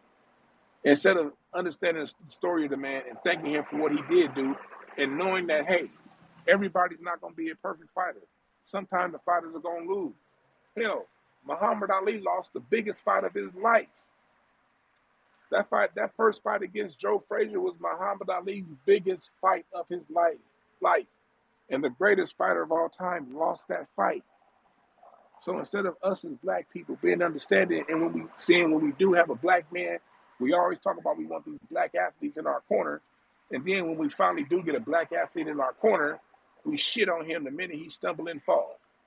And then wonder why we don't have more niggas. If I was an athlete looking at the way niggas treated Deontay Wilder, I wouldn't speak up for you niggas either. Carmelo Anthony's another example. In the Guinness Book of World Record for the highest percentage of income donated to charities. In Baltimore, he built houses for black families. This motherfucker, Carmelo Anthony, in New Orleans, built houses for black families. Carmelo Anthony's the person that got that sponsorship deal with Gatorade, helped the NBA usher in that sponsorship deal with Gatorade that turned the D League into the G League, bringing in more money to the developmental league so those players can make more money. Carmelo Anthony and Kyrie Irving are responsible for the last 2 WNBA pay raises. Black men using the little power that they got to help other black people. But when you listen to niggas talk about sports, they want to shit on Carmelo Anthony because white people don't like him. We don't even understand when we have somebody in our corner. And then the minute they show themselves not being perfect, we black men want to turn around and shit on them the way they did Deontay Wilder. Then when Deontay Wilder jumps back and knocks that motherfucker out a couple months ago in 2 rounds, you act like the fight didn't happen. All the people that was shitting on Deontay Wilder didn't say, hey man, yeah, he lost to that white boy twice, even though that white boy had loaded gloves. How does Deontay Wilder get a dent in the side of his skull in the shape of an egg weight? Go look it up if you think I'm bullshitting. That wasn't in the side of his skull before that fight started. How that happened. Well, anyway, when a man does bounce back, the same people that was shitting on him and calling him anything other than a child of God didn't bounce back and say, congratulations, champ. You know, you suffered 2 debilitating, tough losses. At least you showed the heart of a champ and you came back and won the next fight. Unlike so many others in the past that didn't do it. The minute Mike Tyson lost his fight to goddamn Buster Douglas, he never was the same. He never was the same after that. After he lost that fight to Buster Douglas. We get one that bounced back, we don't even show any kind. So that's something that we can do better at as black men. Those of us who do watch, if you do take the time to watch sports or comment on sports, know when you got somebody in your corner and support them. And if they stumble and fall, if they prove themselves to be not perfect, show them the love and compassion that that black man deserves, because he's gone through 400 years of trauma just like your black ass.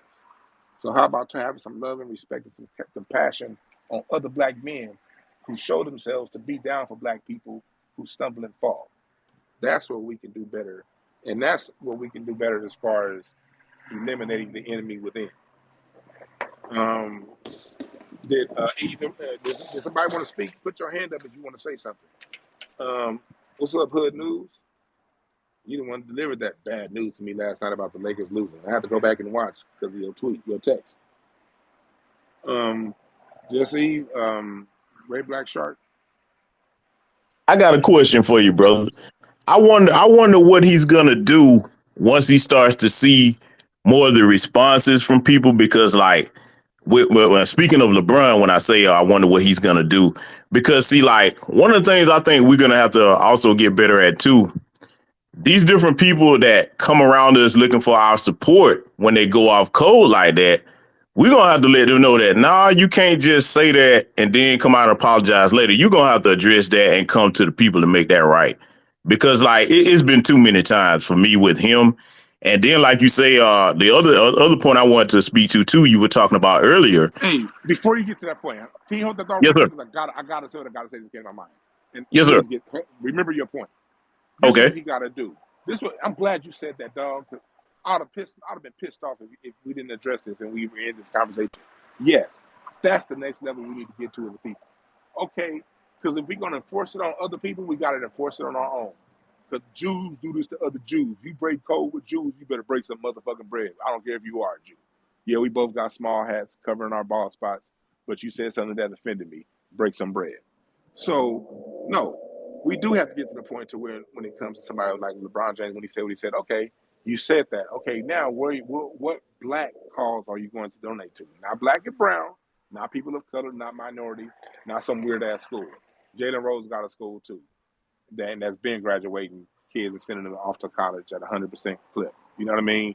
Jalen Rose School is sending off kids to college and teaching them how to keep their hairline past the age of 40. You know what I mean? He been doing that. You know what I mean? So we're not impressed.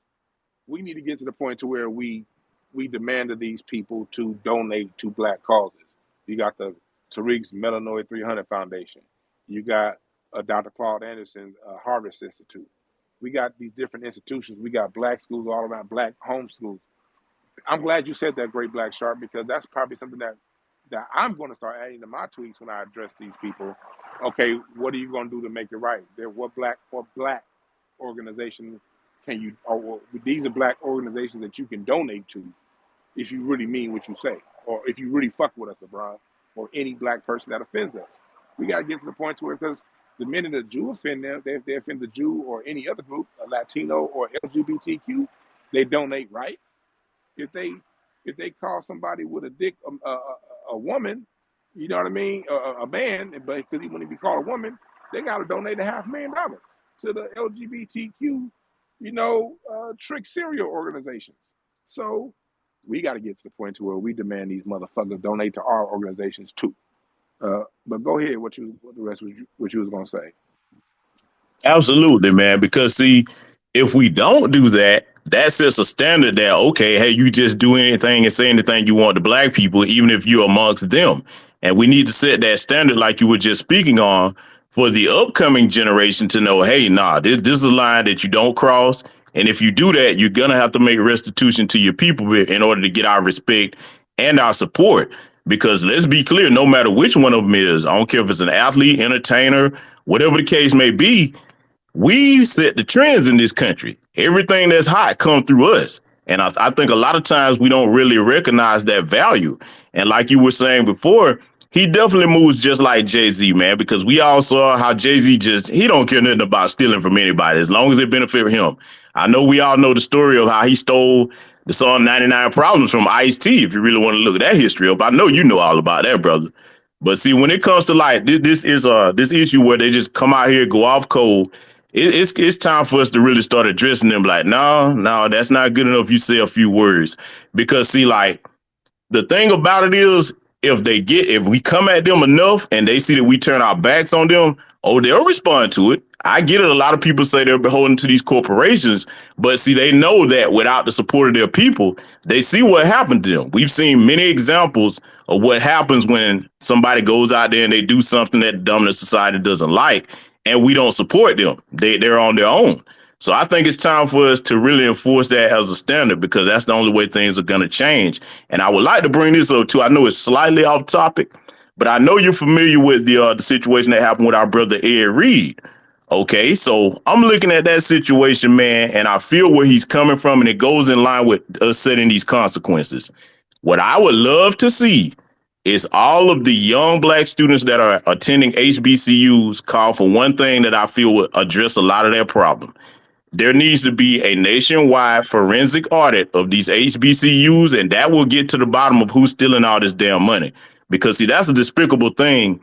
If you stealing the funds from the next generation that's trying to get their education so they can achieve whatever they're trying to achieve, you got to be the lowest of the low to be a boule elder, and you doing that, because that's who's mostly responsible for it. But I wholeheartedly hope that happens. If I see that happen, I will support those young people with whatever I can and spread the message and actually stand behind them, because, I mean, that's terrible, man. You got some of these young kids out there sleeping in tents. It's time for some accountability, man, and we have the power to do it. I'm glad you said that, man. I'm gonna hit on a couple points you made. Let's get back. If you can remind me when I'm finished with this point with Jay-Z, because I don't want to lose the point in my mind I have about Jay-Z, and I also want to address the HBCU part. So hold my thought on the HBCU part. I'm gonna address Jay-Z first, because both have to do with stealing, and that's why. And the reason why I have my thoughts on Jay-Z is because I've heard every one of his albums. I mean, my music conclusions don't come because I just heard one song and I drew a conclusion. Like, no, I heard everything, but I listen to a lot of music. And one of my favorite songs is Girls, Girls, Girls, Girls. That's like one of my favorite Jay-Z songs. I love girls, girls, girls, girls. And, when it's so much other music going on. He's done such a good job of taking proven concepts in both music, comedy, TV, and putting them all into a song. So when you listen to that song, in the background, you hear that chord progression. That chord progression is Love Serenade by Barry White. That you hear those strings you hear in the back. That's Love Serenade by Barry White. A sound that if you ever listen to those strings, you cannot do nothing but fall in love with that music. And then when you listen to, excuse me, Miss Fufu, when I met you, you was dead broken naked. Now you want half. Whoa, where did I hear that from? Oh, Eddie Murphy. Eddie. Hold on, Miss Fufu. When I met you, you was dead broken naked. Then later on, what do you want? Hoff. So, okay, you took a great Eddie Murphy bit You know what I mean? You punch that in with a proven chord progression and Love Serenade by Barry White, and on top of that, you add your tremendous skill. Again, I'm not saying Jay-Z ain't got no skills. He a cold motherfucker when it comes to skills. And when it comes to the ability to rap. He's a cold nigga when it comes to ability to rap. But his ability isn't based in innovation. His ability is based in copy and paste and take what's already been proven and clout chase.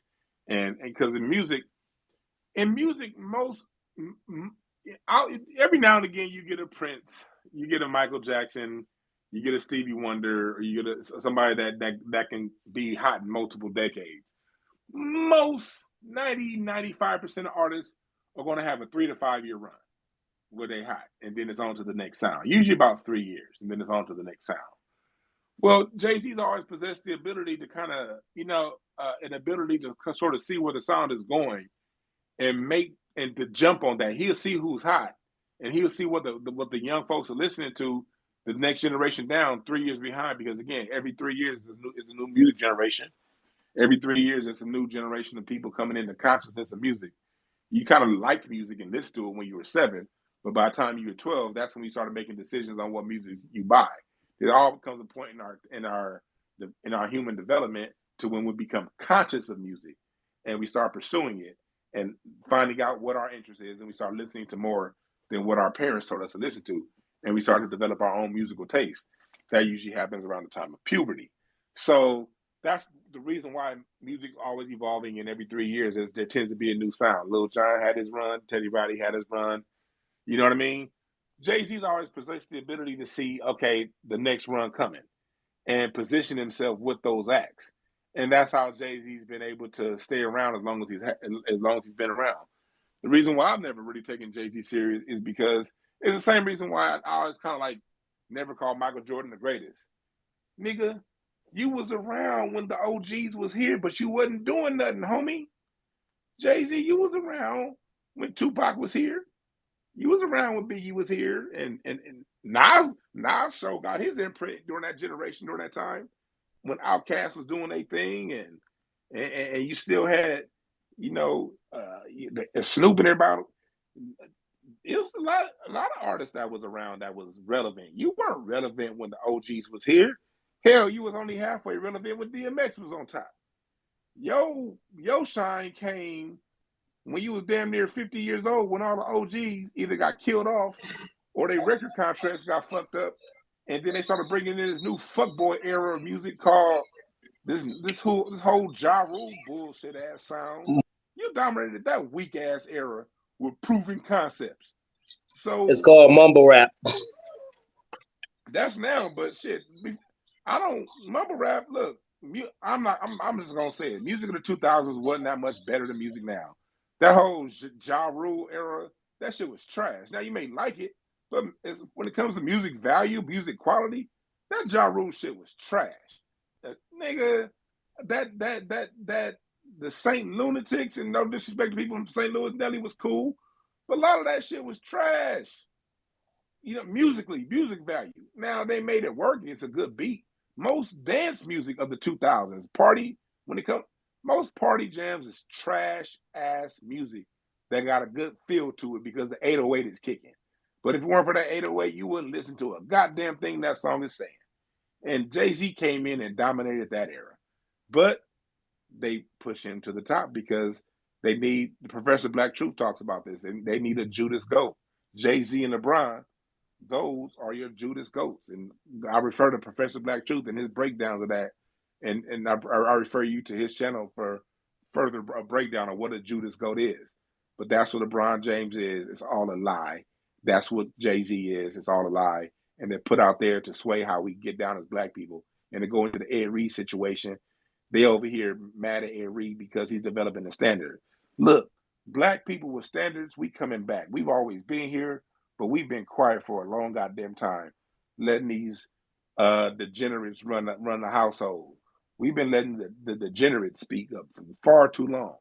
But the decent black society, the black society that was around when you had black women named Gertrude and when you had black men named John Henry, that level of decency is coming back. It seems like we lost all decency when we stopped finding elders named Maxine. You know, Miss Maxine knew what decency was. And Miss Maxine keep your ass and tell the little girls, stop looking like a little hussy. You know what I mean? We bringing that back, and they mad, and they're trying to shame people and shame Ed Reed for having a standard. Black people, just because somebody has HBCU in front of their tag, or I help black people as a moniker, whatever, doesn't stop them from having a standard. We have to go back to having standards, and I think we are going back to having standards. And what we see going on with Deion Sanders leaving the school, and what's going on with people backlashing to Ed Reed, this whole ratchet society that we've allowed to come around since the 80s has been it's been the loud minority. Because I still believe that ratchet society is the minority. We've been the silent majority, the decent amongst us. Well, the silent majority was waking up, and the ratchet minority is still trying to hold on to its place of degeneracy. They see things is changing, and as long as we keep speaking up, we ain't got to worry about them fighting back. We know they're going to fight back. Fuck them. We got to still talk, because it's no more letting these degenerates have the microphone. They've had the microphone long enough. If they get mad, fuck them. We got to keep talking and keep speaking up. Eve, I don't know who's next. Duckett or Duke it or Is it me? no, it's not you. Different. It's Duke CT. And make sure, because I'm not gonna be here. I'm not gonna be here the rest of the day. I'm gonna end in the next 20 minutes. So make sure. Go ahead. I'm gonna say this is that majority is right. I mean, it's easy for people to say, "Oh, well, we just do all this thing your way." And no, standards are there for a reason. There are reasons why the standards. It is hard to defeat the people if you have strong moral foundations and also act on those moral foundations. Without it, you can just steamroll them and tell which is what. That is the issue. What's going on in Black America right now? There's no real, everything's all wishy-washy. There's nothing standard. There's no foundation. Once you have a foundation, quite honestly, there is nothing to stop us. And once we make, and you notice, every time we have made gains as a people in this country, is that when we had solid moral foundations and acted upon them. That's all I gotta say. Keep being safe. And I think the next is up next. So be safe, everyone. Yeah, thank you for that. Because I'm glad to hear you say that. You know what I mean? Because I think the majority of us do have standards and want standards. That's the society I was raised in. Like I'm from LA, but I've always been in Black LA my whole life. I know a lot of people from other parts of the country. Y'all hear about what's going on in LA with gentrification. Y'all see the numbers. But understand there's a difference between numbers and what's really going on. I've always lived in Black LA. I still live in Black LA. My neighborhood is still 90% Black. My clients, not 100% of my clients. I've always made my money with Black people. I worked as a loan officer in college in Inglewood, California, downtown Inglewood. Even now, my readings, I do it. Everything, my entertainment. Black people come to my shows. Black people have always supported me, even here in LA. And it's still like that way to this day. And in my observation, the majority of Black people are decent. It's always only been a handful of knucklehead dickheads. It's always only been a handful. And the decent amongst us don't like them. I remember when I was a kid in church, because church is like the melting pot. Church is a place you get the decent niggas and the ratchet niggas on coming together every Sunday, because church attracts them all. And so I remember growing up in church. Hell, it's funny. My church was so hood. I found out about LA gang culture in church, not on the streets. Like on Wednesday night Bible study, because we had niggas from 60s, niggas from families. We had niggas from Hoovers. We had the multitude of gangs in my church youth service. Youth service could have easily been a shootout. Matter of fact, we had a couple fights in youth service when I was a kid. But that's how I found out about a lot of the gang policy. It was in church. Why am I saying that? Like, even though it was like that, I remember it would always be a contention between the children who didn't really want that gang lifestyle and those who were a part of it. There was never an overall acceptance of it. Even though it existed, even though we understood it, there was always a pushback towards it. Like, yeah, I understand that's what life is and that's what you're going through is how it is, but we still need to do better in some kind of way. And in the church I grew up in, the youth the pastors and shit, I'll honestly give them credit. They did do their best to create a better environment for these young men that were on the streets. And no cap, you know what I mean? Yeah, overall, we know how churches run is bullshit. But within the church, those of us who grew up in church, we all know that there were people within the church who truly had good intentions and put forth good faith effort into making a change. So we always got to acknowledge that. But I remember growing up in an environment to where even the people who were in the gangs and living that lifestyle, these niggas on the streets ain't all the way animals. Even they would have this conflict like, I know what I'm doing ain't right. Because we as black people are moral, decent people. These are people that put in the situations. And even those in those situations, we used to have youth services when I was in church to where we would have niggas in gangs come and speak. The youth ministers would have them speak to deter us from joining the streets. I remember when I would hoop at Rancho Cienega Park. Those of you who from LA know that's BPS hood. That's where BPS used to hang out. Black Peace Stones out of Chicago. They set up camp in LA in the jungles, and the park that they used to kick it at was either Jim Gilliam or Rancho Cienega Park. And that's where I grew up playing basketball. And I was the little fat kid that could hoop. Niggas would always laugh at me because I was always like the fattest nigga out there. They always called me Little Charles Barkley because I was always like the fattest nigga out there, but I was the hoopingest ass nigga they done seen. So, but when things would go down, they would be like, hey, Lil D, hey D, man, you don't want to be at the park today, man. You might want to go home to your mama. They didn't try to recruit and make you do nothing. There was always an understanding this is a life that we live, and I wish I could do better, but this is where I'm at.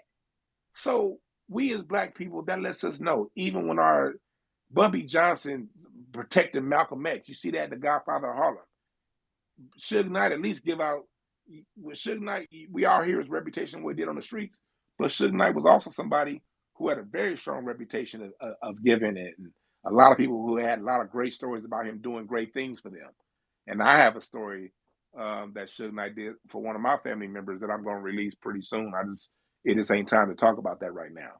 But, and that's not to abdicate him and take away the bad things that he did. I'm only bringing that up as an example to even when we are at our worst, we've always had a bending towards the good, towards the better. So those of us who feel and want more from our society and look for more for our society, don't let them make you feel stupid. Don't make them let you feel crazy for wanting more. We got to put our foot down and demand more because we really are the majority. And the degenerates amongst us, when they dig down deep in their soul, they would agree with you too. We just got to put these niggas back in check the way we used to do. Because they've always been here, but we've always had them in check until the last 40 years. Time to put these motherfuckers back into the doghouses or make them step up. And because I think a lot of them will step up, honestly. A lot of them will step up. And those who won't, just put them back in their irrelevance the same way white folks do. Call them white trash, give them a trailer park, and then the rest of us get back to building. Go ahead, Different.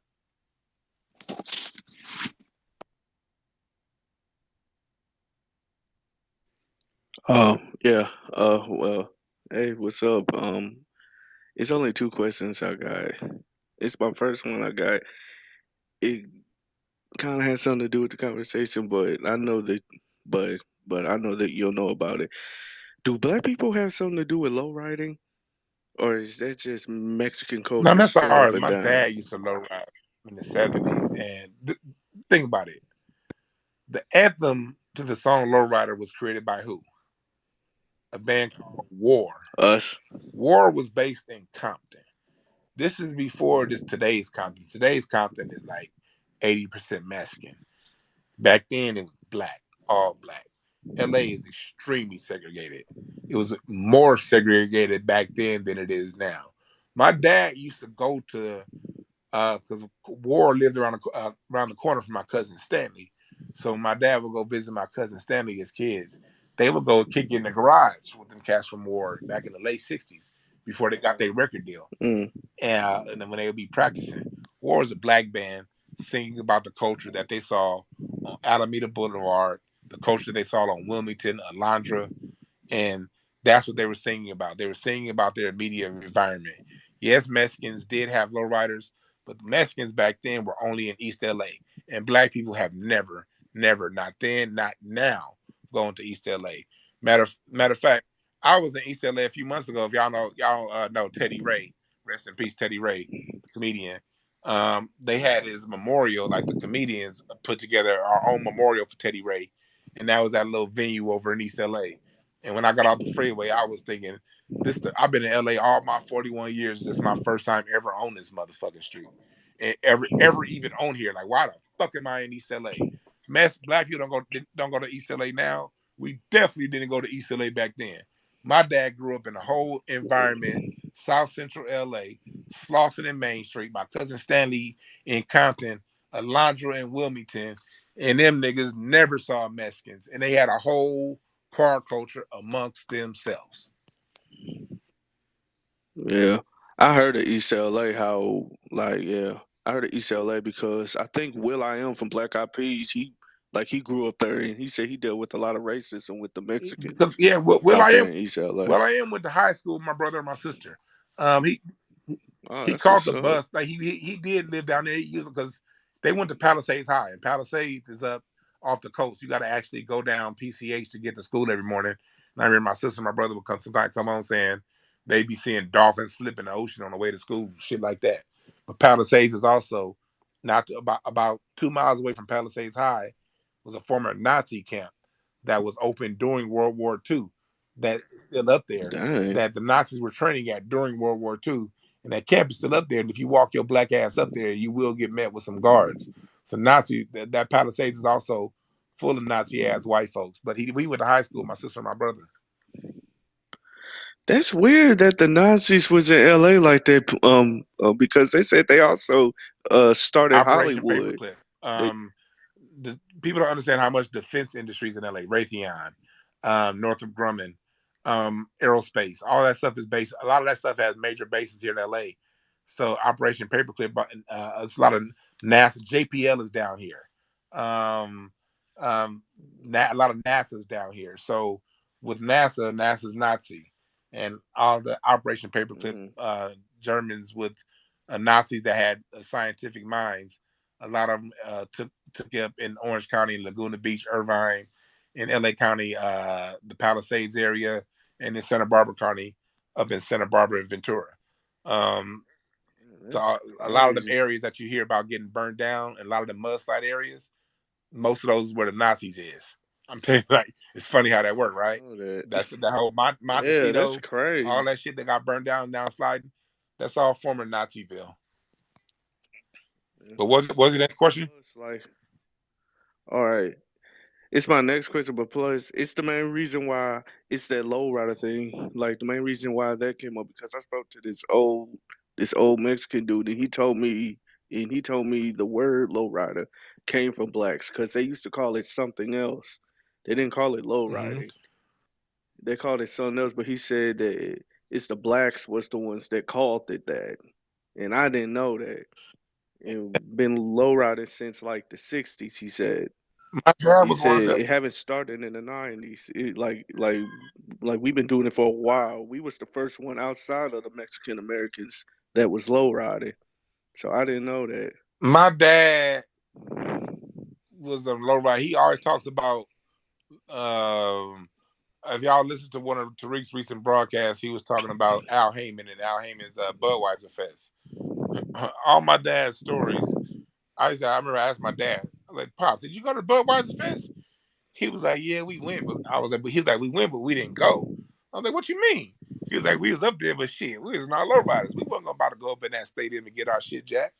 My dad used to low ride to them same events, all them Al Heyman events that Tariq ain't lying because again he grew up with Sam Watson. So Sam Watson, if you ever watch boxing, Sam Watson is that black guy that's always in the ring behind Floyd Mayweather, whoever the Deontay Wilder, whoever the PBC champion is. You're always going to see a black man standing right behind that fighter. That's Sam Watson. He's Al Heyman's front man.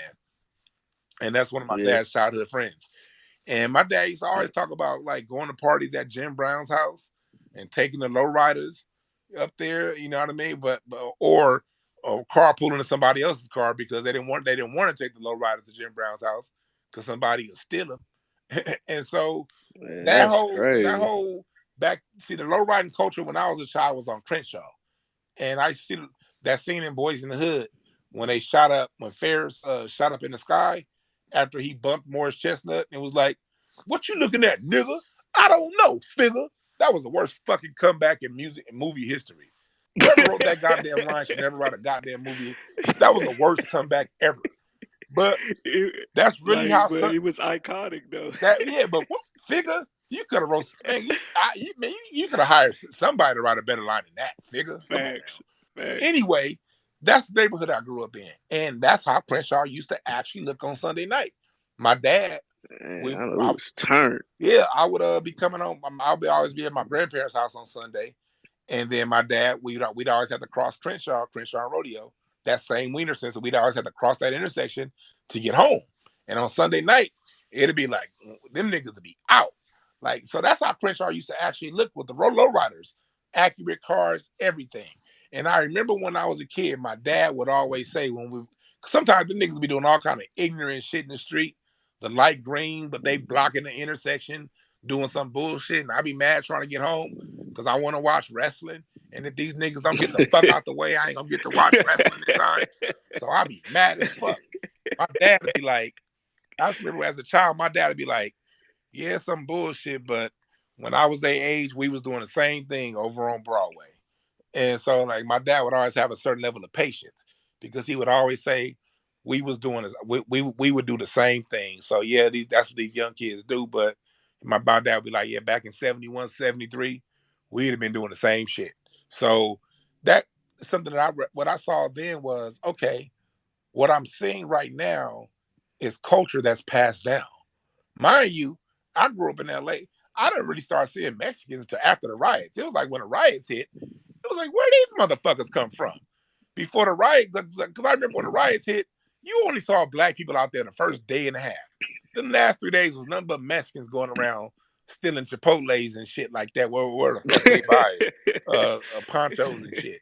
So before that, but then it's like after the riots, I guess a memo went down to Mexico, and these motherfuckers, I guess they got a memo went down saying free shit in LA, because they started just flooding my grandmama neighborhood. But so then I stopped going over my grandmama house as much because all my black friends moved out to the Inland Empire, and all their neighbors are now Mexican. So I'm back over in the Crenshaw district, and we didn't really have Mexicans in the Crenshaw district. Again, the culture has shifted. The black people moved into the Myrtle Park, Crenshaw district. We over there with it now. And so that's where the car culture is. Crenshaw Stalker. Rest in peace to my boy Nate, got shot and killed on Crenshaw and Stalker, low riding one of the nights. Right in front of the liquor bank. But we used to ride our bikes. When they filmed that scene on Boys in the Hood, when Ferris took that shot, I wasn't there to see that happen because it was past my bedtime. I had to get back home. But earlier that day, I was like 9 or 10 or something like that. Earlier that day when they were filming that scene, we was on our bikes right there. Like we was looking for Ice Cube. We was like riding our bikes through there, but we couldn't find Ice Cube. I guess he was in his trailer. But I remember when all that shit happened. I'm saying I want to say this. It wasn't no fucking Mexicans around. There was no internet. Niggas wasn't going creeping to East LA trying to get no Mexican cooch back then, because that could honestly be a death mission, especially at that point going into the Mexican. Yeah. You know what I mean? I heard that they were real hostile out there. Because it's the same way in the East St. Louis area in Fairmont. It's a place called Fairmont on the East St. Louis side. And it's a town on top of us called Fairmont. And the Mexicans there are very racist. And they do not like blacks. So it's like that in a lot of areas around the United States. Like they real hostile. So they real so whenever they try to put that Mexican lowrider thing, kick that out the dirt. Mexicans and black people never kicked it. There was no cultural exchange. It was y'all on that side of town, we on this side of town. We do what we do over here. Y'all do what y'all do over there. And that's why now the internet is making things faster. That's why Mexican culture has always been like 20 years behind black culture. See, back in the 70s, they was just getting up on the zoot suits and listening to the goddamn they in the 70s. Wars out, they're not even into war because they still listening to the Drifters and the Platters. And then by the time you get to the 90s and the 80s, now they up on war and the black funk music of the 70s and that 60s music. And then they started to dress like in disco clothes like niggas in the 70s with the perm with the feathered hair. And then when you get to now, these motherfuckers act like Tupac was named Pico Gustavo or some shit. And they act like he's one of theirs. And they dressing like niggas did back in the 90s. What's up, fool? And wearing the long shorts and dressing like we did back in 95. And when we get to 2040, they're going to just be picking up on skinny jeans and listening to Little Yachty. Thanks for speaking. Go ahead, Jesse. Yes, sir. I just really wanted him to answer the question now that he's gotten his other two questions out the way. Different. Who or what is Black America's worst enemy? Who or what is America enemy? I'd say it's whites. Racist whites, to be specific. The ones who want us to, the ones who the ones who go out their way to try to sabotage everything that we do. Like the Mexican who told you that low riding was their culture and not ours? He didn't say that. He said he didn't say that. He said that we came up with the name low riding. That they called this something else. They didn't necessarily call it low riding. They had a different They name called for it it. something else, and they took the black people created the term low riding, and they took that basically from us. Yeah. Okay, I got It's you. an old Mexican dude that told me that. Yeah, like it was an old one that said that because he said they used to hang in the jazz clubs. They used to hang with the blacks and all that. But he said that the blacks was the ones that called it that, and he said that they eventually just start calling it that. Yeah, so they when they do come around, they come around our circles. Black people have never gone around their circles. This new Yeah, shit that's going on is because they just flood in certain particular neighborhoods, and the it's a black people lot were of there people have to that be do there. that. Yeah, But they it's a lot come of to people do that. They come around us and they kind of feed yeah, off our culture. Then they get mad and act like they made it. that yeah. that But shit be thanks for pissing me speaking, off. brother. Yes, sir. Yes, sir. Yes, sir. But yeah, they do that. They come around our culture. Then it's usually a couple of them. You see, because usually the couple that come around, they basically have to stand up against their whole family to come around us. We do not go around their culture because black people. Matter of fact, we get pissed off when we hear them goddamn chickens at 5 a.m. because the Mexicans, as soon as they come to your neighborhood, you got chickens at 5 a.m. and that same music going on till 7 a.m. Dunch, dunch, dunch, dunch, dunch, dunch, dunch. A nosotros vimos a las cuatro o nosotros. Dunch, dunch, dunch, dunch, dunch, dunch. And you be sitting there like, God damn. I'm trying to listen to the Arsenio Hall show. You know what I mean? Mexicans just now coming into my grandmama neighborhood. You know, Arsenio Hall, this nigga got TLC on tonight, and they getting ready to sing Baby, Baby, Baby. And I can't listen to TLC sing Baby, Baby, Baby because the new Mexicans that just moved in 3 houses down is going Dunch, dunch, dunch, dunch, dunch, dunch, dunch. A nosotros vimos a la cuatro o nosotros y nos vimos. It was a problem when they moved into the goddamn neighborhood. We ain't fucking with their culture. Give me some tamales and turn that music down. I want some tacos, nigga, some burritos and shit, and turn on that music down. We don't, not that we disrespecting your culture, but we just don't like it. It's corny. But then the minute we turn our music on, we ain't even invited you to the party. We just got the music playing. We just we vibing out. You know what I mean? The next thing we hear, I'm listening. I'm listening to Ice Cube minding my own goddamn business. You know, fool. You know how we do it. Oh, oh, oh. Now here you come over here. You ain't even bring no tacos with you. You just want to kick it. You ain't bring no tacos or no weed. You just want to kick it. And I'm just vibing out. And then you hear Ice Cube say, fool. Now, that song came out 30 years later. Y'all still saying, fool. I don't know about where y'all live, but here in LA, they still like, what's up, fool? Nigga, y'all picked that up from Ice Cube 30 years ago. Y'all ain't updated y'all language since. God damn, it ain't been no rapper that came out between now and again that's gonna give you a new slogan. Ah, damn. But that's because they want to say nigga, but they can't say nigga. So yeah, they gotta. That's the Black American effect, Eve. That's our effect on the culture. That's our effect on the world. So who or what is Black America's worst enemy? Let me say what that is in my opinion.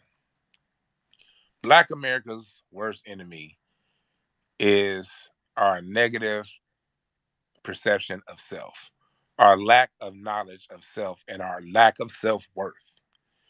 Because all behaviors, the whole slogan, we are our own worst enemy, that comes out of a lack of cultural pride, a lack of pride and esteem within self and within culture.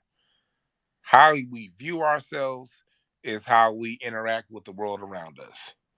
So when you view yourself at a detriment, when you view your culture as negative, as bad, something wrong with it, then you say things like, we are our own worst enemy, but you don't say anything when 2 weeks earlier, a black man gets tased, a teacher nonetheless, visiting from the South. I appreciate you niggas from the South. I want to show y'all hospitality.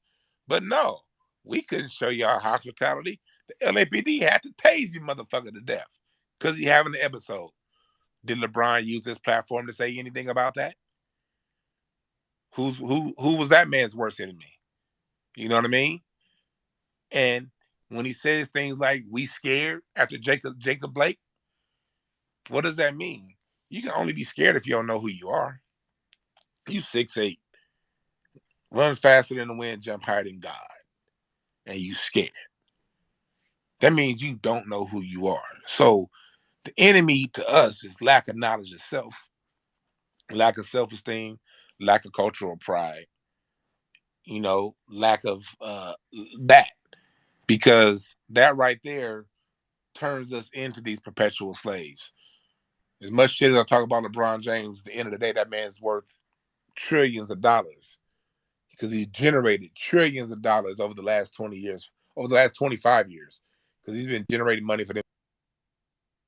He's been generating trillions of dollars for them. So he's worth a lot of money because of his blackness and because of who he is. He's made a lot of white people a lot of money. But he's content with signing a contract that gets him basis points on the relative to the money he generates. People may say, what are you saying, Dwan? LeBron could be the first billionaire. Well, if LeBron truly knew how much he was worth, he would have been a billionaire by the fourth season in the NBA. Because those people that he run ads for, they should have made billions off his ass within them 4 years, first 4 years of his career. Nike should have made billions. If Nike gave him 100 million, guess how much they got? They can only perpetuate this shit against us when we don't know who we are.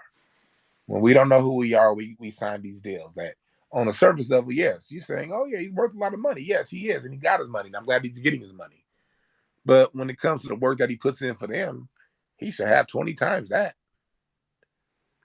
Because that's what he's generated for them. If he's, whatever money number he gets, he's giving them 100 times that. You can guarantee that. So when Nike re-upped with him for $250 million, guess how much he had already paid them off for them to give him that? We only stay in this state when we don't know how dope we are. And when we don't know how dope our brothers and our sisters are. The black man and the black woman standing to the left of you and to the right of you. All of us got our own Wonder Twin power. When we watch these goddamn these comic books and all this bullshit that they have us watch, DC and Marvel, all that is letting you know that you're part of the pantheon of greats. You know, your superpower is this, they superpower is that. And when we recognize that in each other, and when we recognize that first in ourselves, and then recognize that within one another, we can then face these situations that we're seeing and see that no, we're not our own worst enemy. The only enemy we have, the worst enemy that we have is how we view the situation and how we're approaching it mentally and how we see this whole situation. Because if we change how we see it, if we change how we approach it, we can end the situation and we can end it pretty fast. But that requires a change within us. So the only enemy we have is the enemy within, and the enemy within is the enemy within our own minds. And the enemy within our own minds is what perpetuates people to have these kind of violent interactions with one another. Because whether you're talking about those cops that beat up that brother or LeBron James, they're all varying degrees of racial showcasing for white folks. Them niggas beat up that brother, showcasing for the white cops. Black police showing out for the white cops. Ice Cube told us that in Fuck the Police 35 years ago that this phenomenon goes on. So we got to see it that way. And we got to see that what LeBron James is doing is showcasing for white folks. We are our own worst enemy. That's another dog whistle to them that, hey, white daddy, I'm on your team. I'm not one of us. I don't trust us. I don't love us. I'm with y'all. And I need y'all to come in and referee the situation because we ain't good enough. But all that shit's born out of the enemy within our own minds. So I don't personally see my brother as my enemy. The only enemy I see can be the enemy that we have within our own minds, and that the only external enemy we have is this white supremacy. That's my external enemy, not other black people, because black people are dealing with the same poison to varying degrees that I had to deal with and go through my life, because I wasn't always just aware of what's going on. There was a time in my life that I also thought voting for the Democrats would help me get out of my situation. I ain't gonna act like I'm perfect. You know what I mean? My only external real enemy is enemy within, but my real external enemy is that cracker and white supremacy and the whole system that breeds this kind of mindset into me. The only reason why I have this particular mindset in my mind right now is because it's been bred in me through multiple generations of white folks in their education system and their propaganda, breeding it in through my ancestors. So it's in my DNA, and it's reinforced through the propaganda, through the TV commercials, through the music, through sports, and niggas who move in hoe ass ways like LeBron James. That's how that enemy within is perpetuated. Because you tell me to follow a nigga that's talking about I'm scared when Jacob Blake gets killed, and a nigga talking about we our own worst enemy, but being quiet. It didn't say nothing about Dana White being white people's worst enemy. So that's how this shit happens. And so we got to see it from a holistic perspective like that. But if does somebody else got something to say? What's up, Sonny? Anybody got something to say? Because I'm gonna close it out. If Eve, Black Shark, anybody want to get invited up? Say something real quick. I appreciate the opportunity to hold this discussion, brother. I think it was a very constructive build. It's a very important topic of discussion. I hope everybody plays this back and gets something out of it because, like you said, man, if we don't change that mindset, it's going to set a standard going forward for younger people to think that there's something inherently wrong with them.